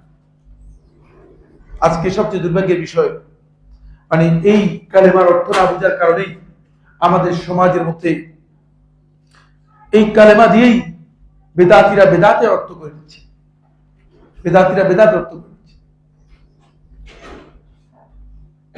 এই কালেমা শুধু যুক্ত করে দিয়েছে লা ইলাহা ইল্লাল্লাহ মুহাম্মাদুর রাসূলুল্লাহ, এটা যুক্ত করে দিয়ে আলী আকবর রেজভী নাম শুনছেন, আমরা শুনছি কিনা? রেজভী গ্রুপের ইমাম, রেজভী গ্রুপের ইমাম। দুইবার আমি তার মুখোমুখি হয়েছিলাম বহসের জন্য। মানে শয়তান কাকে বলে, খুদ শয়তানও বলতে না, তার কাছে অনেক পরাভূত এবং অনেক মানে পরাজিত। শয়তানের পরিপূর্ণ একটা প্রতিভূ আকার ধারণ করে আছে, মারা গেছে। এখন তার খানকা আছে কুমিল্লাতে, সবচেয়ে বড় খানকা তার। এবার আমি যেদিন কুমিল্লা গেলাম একটা প্রোগ্রামে, সেদিনই তার খানকার পূজা। আর চতুর্দিক থেকে মানে আর গাড়ি ঢুকাইতে পারবে, 1 ঘন্টা পর্যন্ত আমরা দাঁড়িয়েছিলাম। আয় হায়, আমি তাকিয়ে তাকিয়ে দেখলাম যে এই লোকগুলো জীবনে কোনোদিন আল্লাহ তাআলাকে একটা সিজদা দিচ্ছে আবার বিশ্বাস না। এরাই যাচ্ছে আর ইয়া রাসূলুল্লাহ ইয়া রাসূলুল্লাহ করতে করতে যাচ্ছে। আমার রেজভী বাবা জিন্দাবাদ, রেজভী বাবা জিন্দাবাদ এগুলো করতেছে। বলতেছে যে লা ইলাহা ইল্লাল্লাহ এর অর্থ হচ্ছে একটাই, সেটা হচ্ছে মুহাম্মাদুর রাসূলুল্লাহ। নাউযুবিল্লাহ। লা ইলাহা ইল্লাল্লাহ দিয়ে বোঝানো হয়েছে যেটা, মুহাম্মদ রাসূলুল্লাহ দিয়ে সেটাই বোঝানো হয়েছে। এখানে আমাদের আব্দুল খালিক ভাই, তারপরে আলামী যারা আলেম আছে তারা বুঝতে পারবে। এখানে বলেছে যে দুখানে 2টি জুমলা রয়েছে, একটি জুমলা আরেকটা জুমলা থেকে বদল হয়েছে। লা ইলাহা ইল্লাল্লাহ থেকে মুহাম্মদ রাসূলুল্লাহ বদল হয়েছে। সুতরাং বোঝানো হচ্ছে যে লা ইলাহা ইল্লাল্লাহ দিয়ে যেটা বোঝানো হয়েছে তিনিই হচ্ছেন খোদ মুহাম্মদ রাসূলুল্লাহ। দেখেন কত বিভ্রান্তিকর অর্থ করে দিয়েছে। এবার তার কাছে সাথে বহস করার জন্য যান, বলেন বসেন, খুব বসেন। লা ইলাহা ইল্লাল্লাহ, আল্লাহ তাআলা ছাড়া মাবুদ নেই। এরপরে বলছেন মুহাম্মদ রাসূলুল্লাহ, মানে কি আল্লাহ থেকে আপনি যখন বলছেন মুহাম্মদ রাসূলুল্লাহ, তাহলে বোঝা যাচ্ছে যে মানে আল্লাহ যিনি, মুহাম্মদ রাসূলুল্লাহ তিনি। কত বড় শিরক এবং কত ভয়ঙ্কর একটি অর্থ করেছি কালেমাতুত তাওহীদের। এতক্ষণ পর্যন্ত যতগুলো অর্থ করেছি কালেমাতুত তাওহীদের, এই অর্থ রেজভী যে অর্থ করেছে, এই অর্থ ওই বেরলভী গ্রুপের ইমাম যে তারে আলা হযরত লকব দিয়েছে, তারে কি লকব দিয়েছে? আলা হযরত লকব দিয়েছে। ওই আলা হযরত এই অর্থ করে রেজভী আলা হযরতের কাছে পড়া, ওই আলা হযরত তাকে লকব দিয়েছে, সেও মনে তো এই অর্থ করে না যে অর্থ রেজভী করছে। রেজভী বলছে আপনি এই অর্থ করলেন কেন? বলল যে আরবি ভাষার গ্রামার অনুযায়ী কোন ব্যক্তি যদি আমার সাথে চ্যালেঞ্জ করতে চায়, সে চ্যালেঞ্জ করুক, আসুক আমার সাথে বহসে বসুক। আমি এটা প্রমাণ করে দিব যে লা ইলাহা ইল্লাল্লাহ বলতে বোঝানো হয়েছে মুহাম্মদ রাসূলুল্লাহ, কারণ প্রথম জুমলা আর দ্বিতীয় জুমলা এই দুই জুমলার মাঝে কোথাও কোনো ধরনের কি নেই, কোনো ধরনের ওয়াসাল নেই। সুতরাং প্রথম জুমলা দিয়ে মানে প্রথম বাক্য দিয়ে যেটা বোঝানো হয়েছে দ্বিতীয় বাক্য একই অর্থ। সুতরাং লা ইলাহা ইল্লাল্লাহ মুহাম্মাদুর রাসূলুল্লাহ একই জিনিস। নাউযুবিল্লাহি মিন যালিক। এবং তার মুরিদরা এটাই মনে করে থাকে। পরবর্তীতে এটাকে গ্রহণ করেছে আহমদ পিয়ারা বাগদাদি, নাম শুনছেন আপনারা? কে শুনেন নাই? কোথায়? হ্যাঁ, লাকসাম, কুমিল্লা লাকসামের পীর। হ্যাঁ, আমি বুঝলেন না, আপনার মনে করেন আমি বাংলাদেশের মানুষ, আমার প্রত্যেকটি জায়গায় কোথায় কে আছে কি আছে সব জানা আছে, বুঝতে পেরেছেন? এবং এগুলো নিয়ে আমার গবেষণা রয়েছে। এই বেচারার বললো যে ভাই, বলে যে শুনেন, আপনাদেরকে আল্লাহর জিকির করতে বলছি। জিকির তো হবে মুহাম্মদ রাসূলুল্লাহর জিকির, রাসূলুল্লাহর জিকির হবে। তাশাওয়াত ইয়া রাসূলুল্লাহ, ইয়া রাসূলুল্লাহ, ইয়া হাবিবাল্লাহ, ইয়া হাবিবাল্লাহ, এমন এই জিকির করতেছে তারা। তাদের জিকির হচ্ছে ইয়া রাসূলুল্লাহ, ইয়া হাবিবাল্লাহ, এটা হচ্ছে তাদের জিকির। তো তাদেরকে বলে যে ভাই এটা কি? আল্লাহ তাআলা কোরআনের মধ্যে বলেছে আল্লাহর জিকির করার জন্য। আল্লাহ তাআলা নির্দেশ দিচ্ছেন ওয়াজকুর রাব্বাকা, তুমি তোমার রবের জিকির করো, ওয়াজকুর ইসমা রাব্বিকা, তুমি তোমার রবের জিকির করো। আল্লাহ তাআলার নামের জিকির করতে বলেছেন, আল্লাহ তাআলা আল্লাহর জিকির করতে নির্দেশ দিয়েছেন, আর আপনি বলতেছেন রাসূলের জিকির করো। বলে শুনো, রাসূলুল্লাহর মধ্যে আল্লাহ আছে কিনা? রাসূলুল্লাহর মধ্যে আল্লাহ আছে কিনা? আপনারা কি মনে করেন আছে কি নাই? কত বড় শয়তান, চিন্তা করুন। সাধারণ পাবলিককে কিভাবে ওই গাঞ্জাখোর যেভাবে গাঞ্জার ফতোয়া দিয়েছে, ঠিক একই পদ্ধতিতে গাঞ্জাখোর গাঞ্জার ফতোয়া যেভাবে দিয়েছে, ঠিক একই পদ্ধতিতে বলতেছে যে ইল্লাল্লাহ, আল্লাহর মধ্যে রাসূলুল্লাহ, এর মধ্যে রাসূলুল্লাহর মধ্যে তো আল্লাহ আছে। সুতরাং রাসূলুল্লাহর মধ্যে আল্লাহ থাকলে এটাই হচ্ছে পূর্ণত আসল জিকির। তাহলে আল্লাহর জিকির হয়ে গেল, রাসূলের জিকির হয়ে গেল। আর দলিল হচ্ছে কোরআনের মধ্যে আল্লাহ তাআলা বলেছেন ওয়া রাফা'না লাকা যিকরাক, আপনার জিকিরকে আমি সবচেয়ে উপরে রেখেছি। মানে কোরআন থেকে দলিল দিয়েছে, কোরআনের মন করা ব্যাখ্যা না, আপনার জিকিরকে সবচেয়ে সবকিছুর উপরে দিয়েছি। তো আপনার জিকিরকে উপরে দিয়েছি, তাহলে এই কারণেই তো আপনার জিকির মানুষ করবে। সর্বোচ্চ জিকির হচ্ছে রাসূলুল্লাহ, ইয়া রাসূলুল্লাহ, ইয়া রাসূলুল্লাহ। মানে পুরো জিনিসটাই উঠে, কারণ হচ্ছে সে মনে করে থাকে যে মানে আল্লাহ তাআলা ওই লা ইলাহা ইল্লাল্লাহ এর মধ্যেই মূলত রাসূলুল্লাহ সাল্লাল্লাহু আলাইহি ওয়াসাল্লামকে অন্তর্ভুক্ত করে নিয়েছে। তাদের অনেকের মানে আমাদের একজন আমার খুব ঘনিষ্ঠ মানুষ, আমার খুব ভালো করে চিনি এবং সবাই পরিচিত আমার ঘনিষ্ঠ মানুষ, একটা মসজিদের মধ্যে মসজিদে খতিব, এবং কিছুদিন তিনি সৌদি আরবে পড়েছেন। ঢাকার একটা আলিয়া মাদ্রাসা, কামিল মাদ্রাসার মানে অধ্যক্ষ, নাম বললে চিনে যাবেন, বললাম না। তো আমি একদিন জুমার নামাজ, অন্য কাজ ছিল, তার মসজিদে জুমার নামাজ পড়লাম, কিন্তু আমি পরে গিয়েছি এই জন্য পিছনে দরজার বাইরে বারান্দা পড়লাম। তো জুমার নামাজের মধ্যে, জুমার আগে তারা যে বয়ান করে, এই বয়ানের মধ্যে এমন আন্তঃবাক্য কথা বলছে, আমার জিন্দেগিতে জীবনে কোনোদিন মানে আমি ধারণা করি নাই যে এই ব্যক্তি মানে এই ধরনের আলতু-ফালতু, এই ধরনের মিথ্যা কথা বলতে পারে, অথবা এই ধরনের খারাপ কথা বলতে পারে, আমি ধারণা করি নাই। আমি তো হতবাক হয়ে গেলাম, কি এর তো ভালোই মনে করতাম, এর তো মনে করতাম যে আবার কিছুদিন রিয়াদে পড়েছি, ভালো রিয়াদের ইউনিভার্সিটিতে সম্ভবত প্রশ্ন জিজ্ঞাসা করছে, আমি তো তার সঙ্গে তো ভালোই ধারণা করতাম। এগুলো কি বলল? আলোচনা শেষে আমি দরজা দাঁড়িয়ে আছি, এবারে বের হয়ে আসতেছে, এসে আমাকে দেখে আমার দেখে বলতেছে যে সাইফুল্লাহ ভাই, পাবলিককে কিছু এদিক সেদিক এভাবে না বললে পাবলিক খায় না।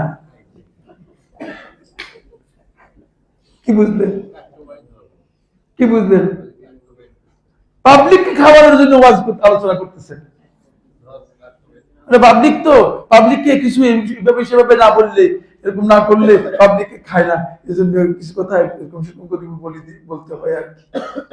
আমি তো মানে হতবাক হয়ে গেলাম যে এগুলো কিভাবে সম্ভব, এটা কিভাবে সম্ভব? এটা তো আল্লাহর দ্বীন। এটা যদি এমন কথা হতো যে আমার ব্যক্তিগত বিষয়, কোন ব্যক্তির জন্য ব্যক্তিগত বিষয়ে মিথ্যা বলা হারাম, আর আল্লাহর দ্বীনের ব্যাপারে, আল্লাহর দ্বীনের ক্ষেত্রে যদি আপনি মিথ্যা কথা বলেন, তাহলে আপনি কত বড় জঘন্যতম পাপী অপরাধী। আপনি কি এটা বুঝতে পেরেছেন? কিভাবে সম্ভব? আল্লাহর দ্বীনের ব্যাপারে আপনি এই ধরনের কথা বলতেছেন। এই যে কালিমাতুত তাওহীদের যে অর্থগুলো করেছে, এটা প্রত্যেকটি অর্থের পক্ষে এই পৃথিবীতে বিভিন্ন গ্রুপ রয়েছে। এই যে ব্যাখ্যাগুলো বললাম সবগুলো আলোচনা করি নাই, সব 22টা বিভ্রান্তি রয়েছে। আর মনে হয় আরো 4টা না 5টা রয়ে গিয়েছে, সময়ের দিকে লক্ষ্য রেখে এগুলো বাদ দিলাম।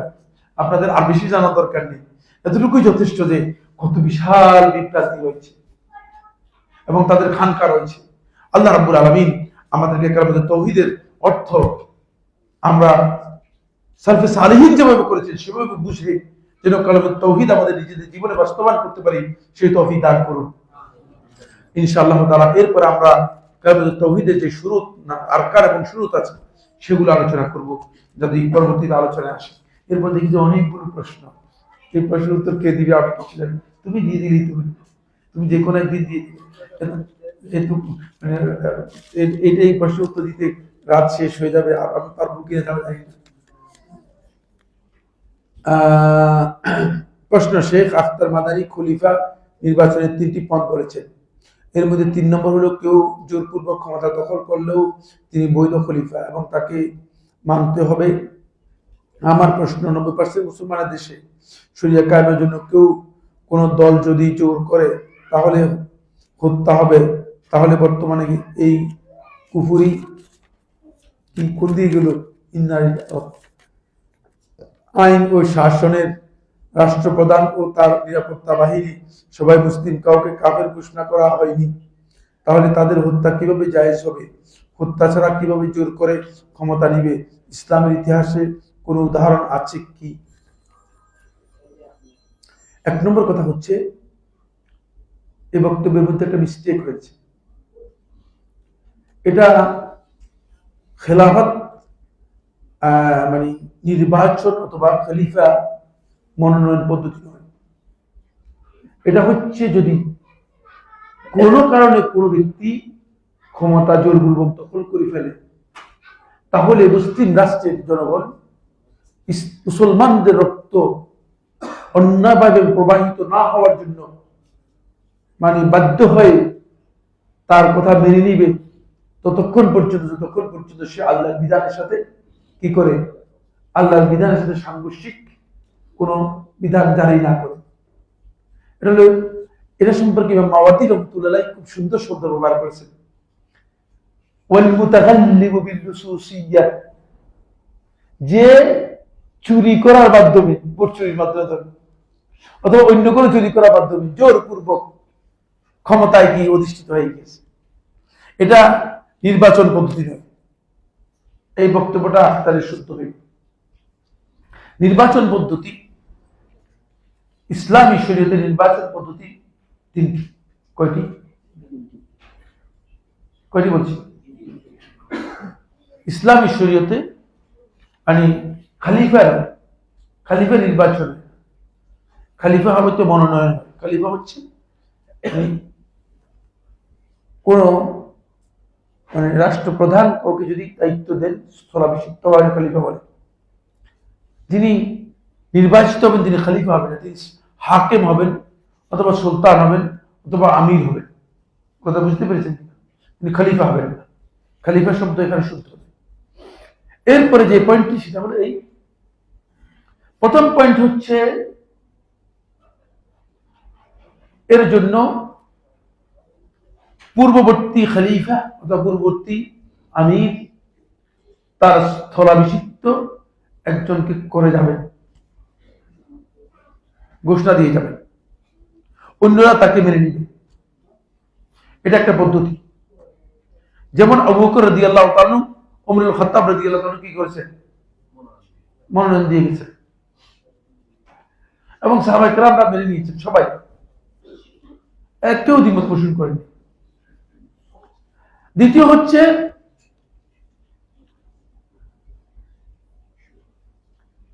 তারা যিনি আমির অথবা খলিফা আছেন তিনি একটা প্যানেল করবেন, সেই প্যানেলের মধ্য থেকে বলবেন যে তোমরা এই প্যানেলের লোকরা যাকে গ্রহণ করো সেই দায়িত্ব পালন করবে। তিনি একটা প্যানেল দেবেন, যেটা ওমর ইবনে খাত্তাব রাদিয়াল্লাহু তাআলা প্যানেল করে দিয়েছে। 6 জনের একটা প্যানেল দিয়েছে ওমর রাদিয়াল্লাহু তাআলা। তৃতীয় হচ্ছে যেটা, সেটা হলো আহলুল হাল ওয়াল আকদ। ইসলামী রাষ্ট্রের পরিচালনার জন্য আহলুল হাল ওয়াল আকদ একদল লোক থাকবে, যারা ইসলামী রাষ্ট্রের মৌলিক বিষয়গুলো সমাধান এবং চুক্তি সম্পন্ন করা, রাষ্ট্রের পক্ষে এবং বিপক্ষে মাসলাহাতের বিষয়গুলো সম্পর্কে যারা এই ধরনের লোকদের পক্ষ থেকে যাদের শরিয়া এবং জাতীয় আন্তর্জাতিক জ্ঞান রয়েছে, এই ধরনের একদল লোক থাকবে যাদেরকে মনোনীত করা হবে, যারা দেশের সকল বিষয়ে বিবেচনা করবে, দেশের সকল বিষয় বিবেচনা করবে। এদের সংখ্যা সরকার নির্ধারণ করতে পারে অথবা অন্য কেউ নির্ধারণ করতে পারে। এরাই শুধুমাত্র নির্বাচন করবে এইদের মধ্য থেকে কে খেলাফতের দায়িত্বটা গ্রহণ করবে অথবা কে আমির হবে, এরাই নির্বাচন করবে। এই 3টি পদ্ধতিতে মূলত নির্বাচন হবে। আমির নির্বাচন হয়, অন্য কোন পদ্ধতিতে আমির নির্বাচন হয় না। ইসলামী শরীয়তের মধ্যে সমস্ত লোকের ভোটের মাধ্যমে আমির নির্বাচন করা যায় না। তার কারণ হচ্ছে সমস্ত লোকের জ্ঞান, গরিমা, বুদ্ধি, বিবেক, বিবেচনা সবটা সমান না। সবটা কি না? সমান না। এই কারণেই মূলত বিবেচনার বিষয় আছে এখানে, নির্বাচনের জন্য বিবেচনার বিষয় রয়েছে। ইসলাম বিবেচনাকে সবচেয়ে বেশি অগ্রাধিকার দিয়েছে। আর চতুর্থ পদ্ধতি হচ্ছে এটা জোরপূর্বক, বাধ্যতামূলক। এটা হলো বাধ্যতামূলক বিষয়, আমরা বাধ্য হয়ে গিয়েছি। কেউ হঠাৎ করে কি করে জোর করে ক্ষমতা চলে আসে, বুঝতে পেরেছি?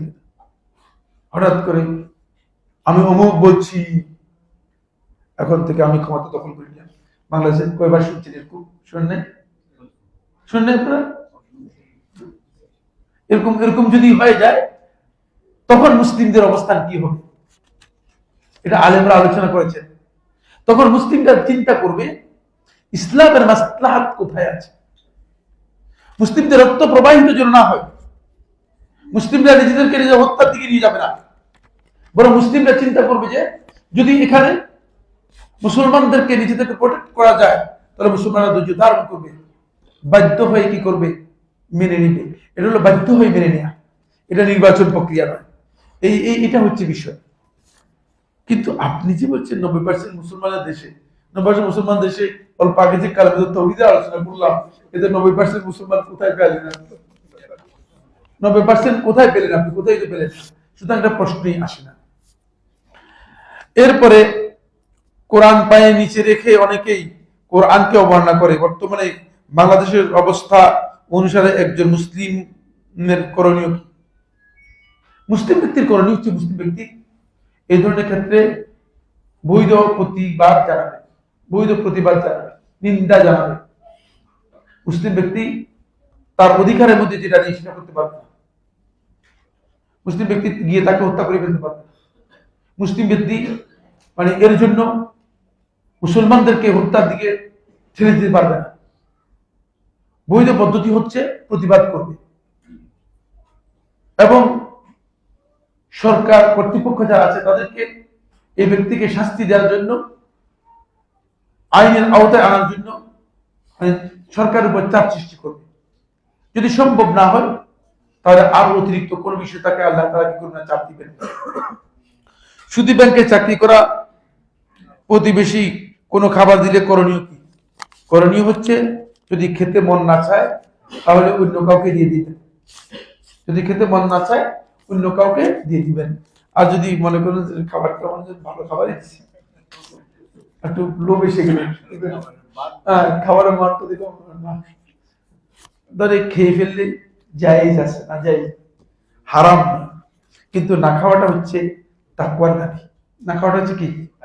তাকওয়ার দাবি। পূর্বে অনেক বান্দার হক নষ্ট হয়ে গেছে, না হয়ে গিয়েছে, না বলেন যে নষ্ট করেছি, মানে মনে হয় যেন এমনি এমনি হয়ে গিয়েছে। এমনি কোনো জিনিস হয়ে যায় নাকি? নিজেকে এত হেফাজত করতেছেন কেন? কিয়ামতের দিন সব আউট করে দেওয়া হবে, সব আউট হয়ে যাবে, সবাই সামনে অপমান হয়ে যাওয়া হচ্ছে। এখন তো ভালো আছে, এখন তো আর কেউ চিনল না। যাই হোক, পূর্বে অনেক বান্দার হক নষ্ট হয়ে গেছে, তওবা ছাড়া অন্য কিছু করার সক্ষমতা নেই। এমত অবস্থায় তওবা কবুল হবে কিনা? তওবা কবুল হবে না। পৃথিবীর কোন আলেম তওবা কবুল হবে না একথা বলেন। অবশ্যই তওবা কবুল হবে। আল্লাহ রাব্বুল আলামিন আল্লাহর বান্দাদেরকে তওবা করতে বলেছেন এবং তওবা কবুল করবে এটা বলেছেন। কাবিলত তাওব, তিনি তওবা কবুল করেন। ইন্নাহু কানা তাওয়াবা, তিনি তওবা কবুল করেন। সুতরাং আল্লাহ রাব্বুল আলামিন ইয়াগফিরু যুনুবা জামিআ, সব গুনাহ ক্ষমা করে দিবেন। সুতরাং শর্ত একটাই, সেটা হচ্ছে ওই লা ইলাহা ইল্লাল্লাহ এই কার্ডটা নিয়ে যেতে হবে, তাহলে সবটা মাফ পেয়ে যাবে। তাহলে এই কার্ডের জন্যই এই কার্ডের দাম অনেক বেশি। এতক্ষণ পর্যন্ত এই কথাগুলো বলছি এই কারণে, মানে বলতাম না। এই কার্ডের দাম এত বেশি যে এই কার্ড যদি ঠিক থাকে তাহলে সব মাপ পেয়ে যেতে পারে, সব মাপ পেয়ে যেতে পারে। কারণ আমার আল্লাহ রাব্বুল আলামিনকে কেউ প্রশ্ন করার অধিকার আছে না? অধিকার আছে? আপনি কি বলবেন যে আল্লাহ মুখের মাফ করে দিয়েছেন, আমাকে মাফ করেন না কেন? পারবেন? প্রশ্নই আসে না। সুতরাং এই অধিকার নেই। ইমামের পিছনে ফরজ সালাতে সিজদা তাসবিহ পরে অন্য কোনো দোয়া পড়া যায় কিনা? ফরজ সালাতে শেষ বৈঠকে দোয়া মাসুরা পড়ার পর অন্য দোয়া পড়া যায় কিনা? হ্যাঁ, ফরজ সালাতের মধ্যে যে কোনো ধরনের দোয়া করা যায়, শেষ বৈঠকে যে কোনো ধরনের দোয়া করা যায়। প্রয়োজনে বাংলায় দোয়া করতে পারবেন, ফরজ সালাতের মধ্যেও বাংলায় দোয়া করতে পারবেন। কারণ আপনি যদি মানে দোয়ার আপনার আল্লাহ তাআলার কাছে আপনার দোয়া করা দরকার, একটা জিনিস চাওয়া দরকার। কারণ ফরজ সালাত হচ্ছে যে জায়গায় আপনি আল্লাহর সবচেয়ে কাছে চলে গেলেন। আকরাব মা ইয়াকুনুল আবদু বিরাব্বিহি ফি সুজুদিহি, বান্দা আল্লাহ রাব্বুল আলামিনের সবচেয়ে কাছে চলে যায় সিজদার মধ্যে। সুতরাং আল্লাহ তাআলা সবচেয়ে কাছে গিয়ে যদি আল্লাহ তাআলাকে বলতে না পারেন তাহলে আপনি সবচেয়ে হতভাগা, সবচেয়ে বড় হতভাগা। এখন আপনি মনে করতেছেন যে আল্লাহর কাছে বলতে হলে আরবিতে দোয়া করতে হবে। পৃথিবীর কোন আলেম শর্ত করেছেন তুমি জানো?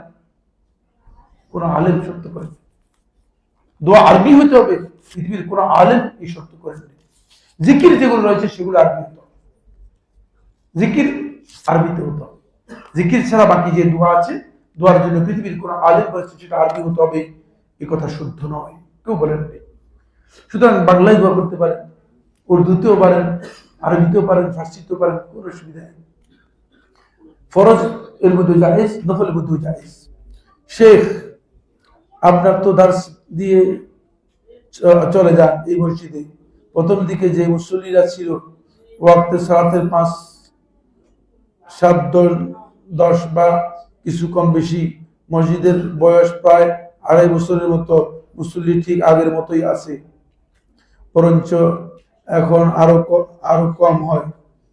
এর কারণটা হচ্ছে এই মসজিদের ধনী ব্যক্তিরা হচ্ছেন বেশি, ওনারা সাধারণ মানুষের সাথে চলাফেরা করেন না এবং পিছনের কোনো অর্থ ব্যয় করেন না, ওনারা সাধারণ মানুষকে মানুষ মনে করেন। শুনেন, হাসান বসরি রাহমাতুল্লাহ আলাইহি বলেন, যে ব্যক্তি মানুষের দোষ ত্রুটির পিছনে লেগে গেল, নিজের দোষ ভুলে গেল, সে ব্যক্তিকে আল্লাহ তাআলা হালাক করে দিন, ধ্বংস করে দিন। এই পিছন নাম লাগেন না, এই কাজে নিজেকে লাগাইয়েন না।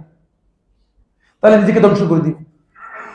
আপনি কি করেছেন সেটা দেখেন, আপনি কয়জন মুসল্লি নিয়ে আসছেন সেটা দেখেন, আপনি মসজিদের জন্য কি করেছেন সেটা দেখেন, শুধু কে কি করলো সেটা আপনার দেখার বিষয় না। কিয়ামতের দিন কাউকে নিয়ে আপনি উঠবেন না, কুল্লুহুম আতিহি ইয়াউমাল কিয়ামাতি ফারদা, প্রত্যেক ইন্ডিভিজুয়াল উঠবে, এমনকি আপনি আপনার স্ত্রীকে নিয়ে উঠতে পারবেন না। সুতরাং প্রশ্নই আসে না, এই দিকে যাওয়ারই দরকার নেই, এই কথা চিন্তা করার দরকার নেই এখানে কে কি করলো। কারো ত্রুটি যদি থাকে সেটা আল্লাহ রাব্বুল আলামিন দেখবেন, আর যদি কারো ত্রুটি না থাকে আর আপনি যদি তার উপর ব্লেম করেন তাহলে কিন্তু আপনি নিজেকে নিজে ক্ষতির দিকে ঠেলে দিলেন। মসজিদে মুসল্লি কম হলে আমরা মুসল্লিদেরকে আনার জন্য চেষ্টা করি, আমরা দাওয়াতি কাজ করি, আমরা লোকদেরকে বুঝাই যে ভাই এখানে হালাকা হচ্ছে, দিনই আলোচনা হচ্ছে, আপনারা আসেন, এটা আমরা চেষ্টা করি। কিন্তু এটার সাথে ধনী লোকের কি সম্পর্ক রয়েছে? মানুষের দম থাকলে কোন সমস্যা আছে? এখন এখানে এই প্রশ্ন থেকে বোঝা যাচ্ছে যে আপনার একটু অন্তরের মধ্যে জ্বালা, আমার দম নাই কেন? আমি যদি সাইফুল্লাহ বলি যে আরে আমার টাকা পয়সা নাই কেন, অমুকের টাকা পয়সা আছে কেন, এটা কি হাসাদ বলা হয়? এটা কি বলা হয়? কি বলা হয়? এটা কি বলা হয়? এটা জায়েজ তো না? এটার আমলটা কি জানেন কি? হাসাদের আমলটা কি? না, আল্লাহ রাসূল সাল্লাল্লাহু আলাইহি ওয়াসাল্লাম বলেছেন ইন্নামাল হাসাদ ইয়াকুলুল হাসানাত কামা তাকুলুল আন-নারুল হাতাব। এই হাসাদ আপনার সমস্ত ভালো কাজকে খেয়ে একেবারে সারখার করে ফেলবে, যেমনি ভাবে আগুন কাঠকে পুড়ে ছাই করে ফেলে। খবরদার এর দ্বারের কাছে যাওয়ার চেষ্টা করেন না। এর দ্বারের কাছে যিনি প্রশ্ন করেছেন তাকে আমি অত্যন্ত বিনয়ের সাথে বলছি, খবরদার এই সমস্ত জিনিস শয়তান আমাদেরকে এগুলোর মধ্যে লাগাইতে, বুঝতে পেরেছেন? ত্রুটি আমার মধ্যে আপনার চেয়ে অনেক বেশি থাকবে, মানুষের ত্রুটি থাকবে না। একেবারে নিষ্কুলুষ, একেবারে নির্ভেজাল, একেবারে নিষ্পাপ লোক কোথেকে বের করে আনবেন? কোথেকে আপনি বের করবেন? প্রশ্নই আসে না। এরকম মানুষ তো হবে না, মানুষের ভুল থাকবে। আসসালামু আলাইকুম। পুরুষ ও মহিলাদের চুল রাখার সুন্নত পদ্ধতি জানতে চাই। পুরুষদের চুল রাখার সুন্নত পদ্ধতি হচ্ছে পুরুষরা চুল ছোট করে রাখবে, স্বাভাবিকভাবে ছোট করে রাখবে, মানে পুরুষরা স্বাভাবিকভাবে ছোট করে রাখবে। সমাজে প্রচলিত যেই ধারা রয়েছে সে ধারার বাইরে ভিন্ন ধারায় যাবে না। এটা হচ্ছে পুরুষদের চুল রাখার সুন্নাহ পদ্ধতি। আর মহিলাদের চুল রাখার সুন্নাহ পদ্ধতি হচ্ছে মহিলারা চুল ছেড়ে দিবে, মহিলারা চুল ছোট করবে না।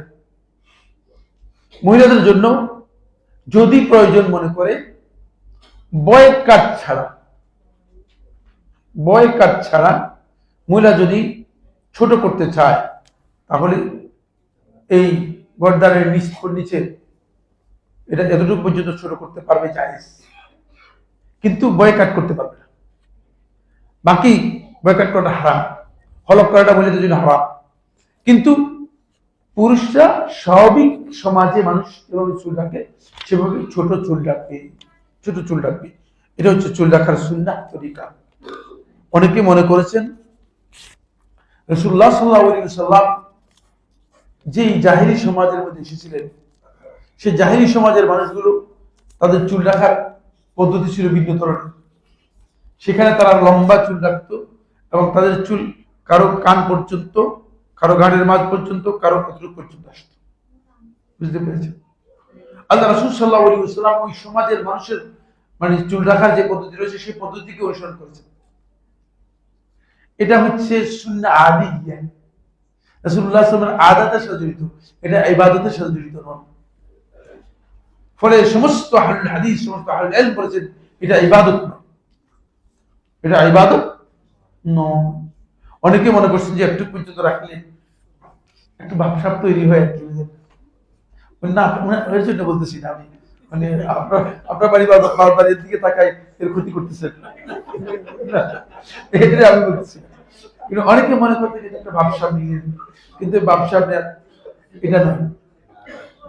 কিন্তু যদি কেউ এটা রাখে, সে কি গুনাহগার হবে কিনা, অথবা তার এই কাজটি মানে নাজাইজ হবে কিনা, এ নিয়ে আলেমদের মধ্যে ইখতিলাফ হয়েছে। জুমহুর আহলুল ইলম বলেছেন, যদি লিল ইস্তিকবার ওয়া তাশহীর ওয়া শুহরা, যদি নিজেকে শুহরতের জন্য, প্রচার করার জন্য অথবা অহংকারের জন্য করে থাকে, তাহলে সে গুনাহগার হবে। আর যদি এমনিতেই মানে রেখে দিয়েছে, হ্যাঁ এমনি রেখে দিয়েছে, তাহলে সে গুনাহগার হবে না। তাহলে সে কি হবে না? গুনাহগার হবে না, এটা তার জন্য গুনার কারণ হবে না। কিন্তু যদি মনে করে যে না, এভাবে রাখলে একটু অন্যরকম দেখা যায়, মানুষ আমাকে অন্যরকম মনে করবে, তাহলে রিয়া হয়ে যেতে পারে। জামাতের টাইম 15 মিনিট ছাড়িয়ে গেছে, তাহলে আর প্রশ্ন তো না দিই আজকে, ঠিক আছে? হ্যাঁ, এটাই ভালো, কারণ হচ্ছে অনেক প্রশ্ন, অনেক প্রশ্ন। আর আমার আমার বিশ্বাস যে তুমি অন্য সময় সব প্রশ্নের উত্তর দিয়ে দিবে, কোনো অসুবিধা নেই। যেহেতু জামাতের টাইম মানে অনেক শর্টটাই ছিল, মানে 8:32 হয়ে গিয়েছে। তো আমরা আজকের আলোচনা এখানে শেষ করছি। হাযা সুবহানাকাল্লাহুম্মা ওয়া বিহামদিকা আশহাদু আল্লা ইলাহা ইল্লা আনতা আস্তাগফিরুকা ওয়া আতুবু ইলাইক। আসসালামু আলাইকুম ওয়া রাহমাতুল্লাহি ওয়া বারাকাতুহু।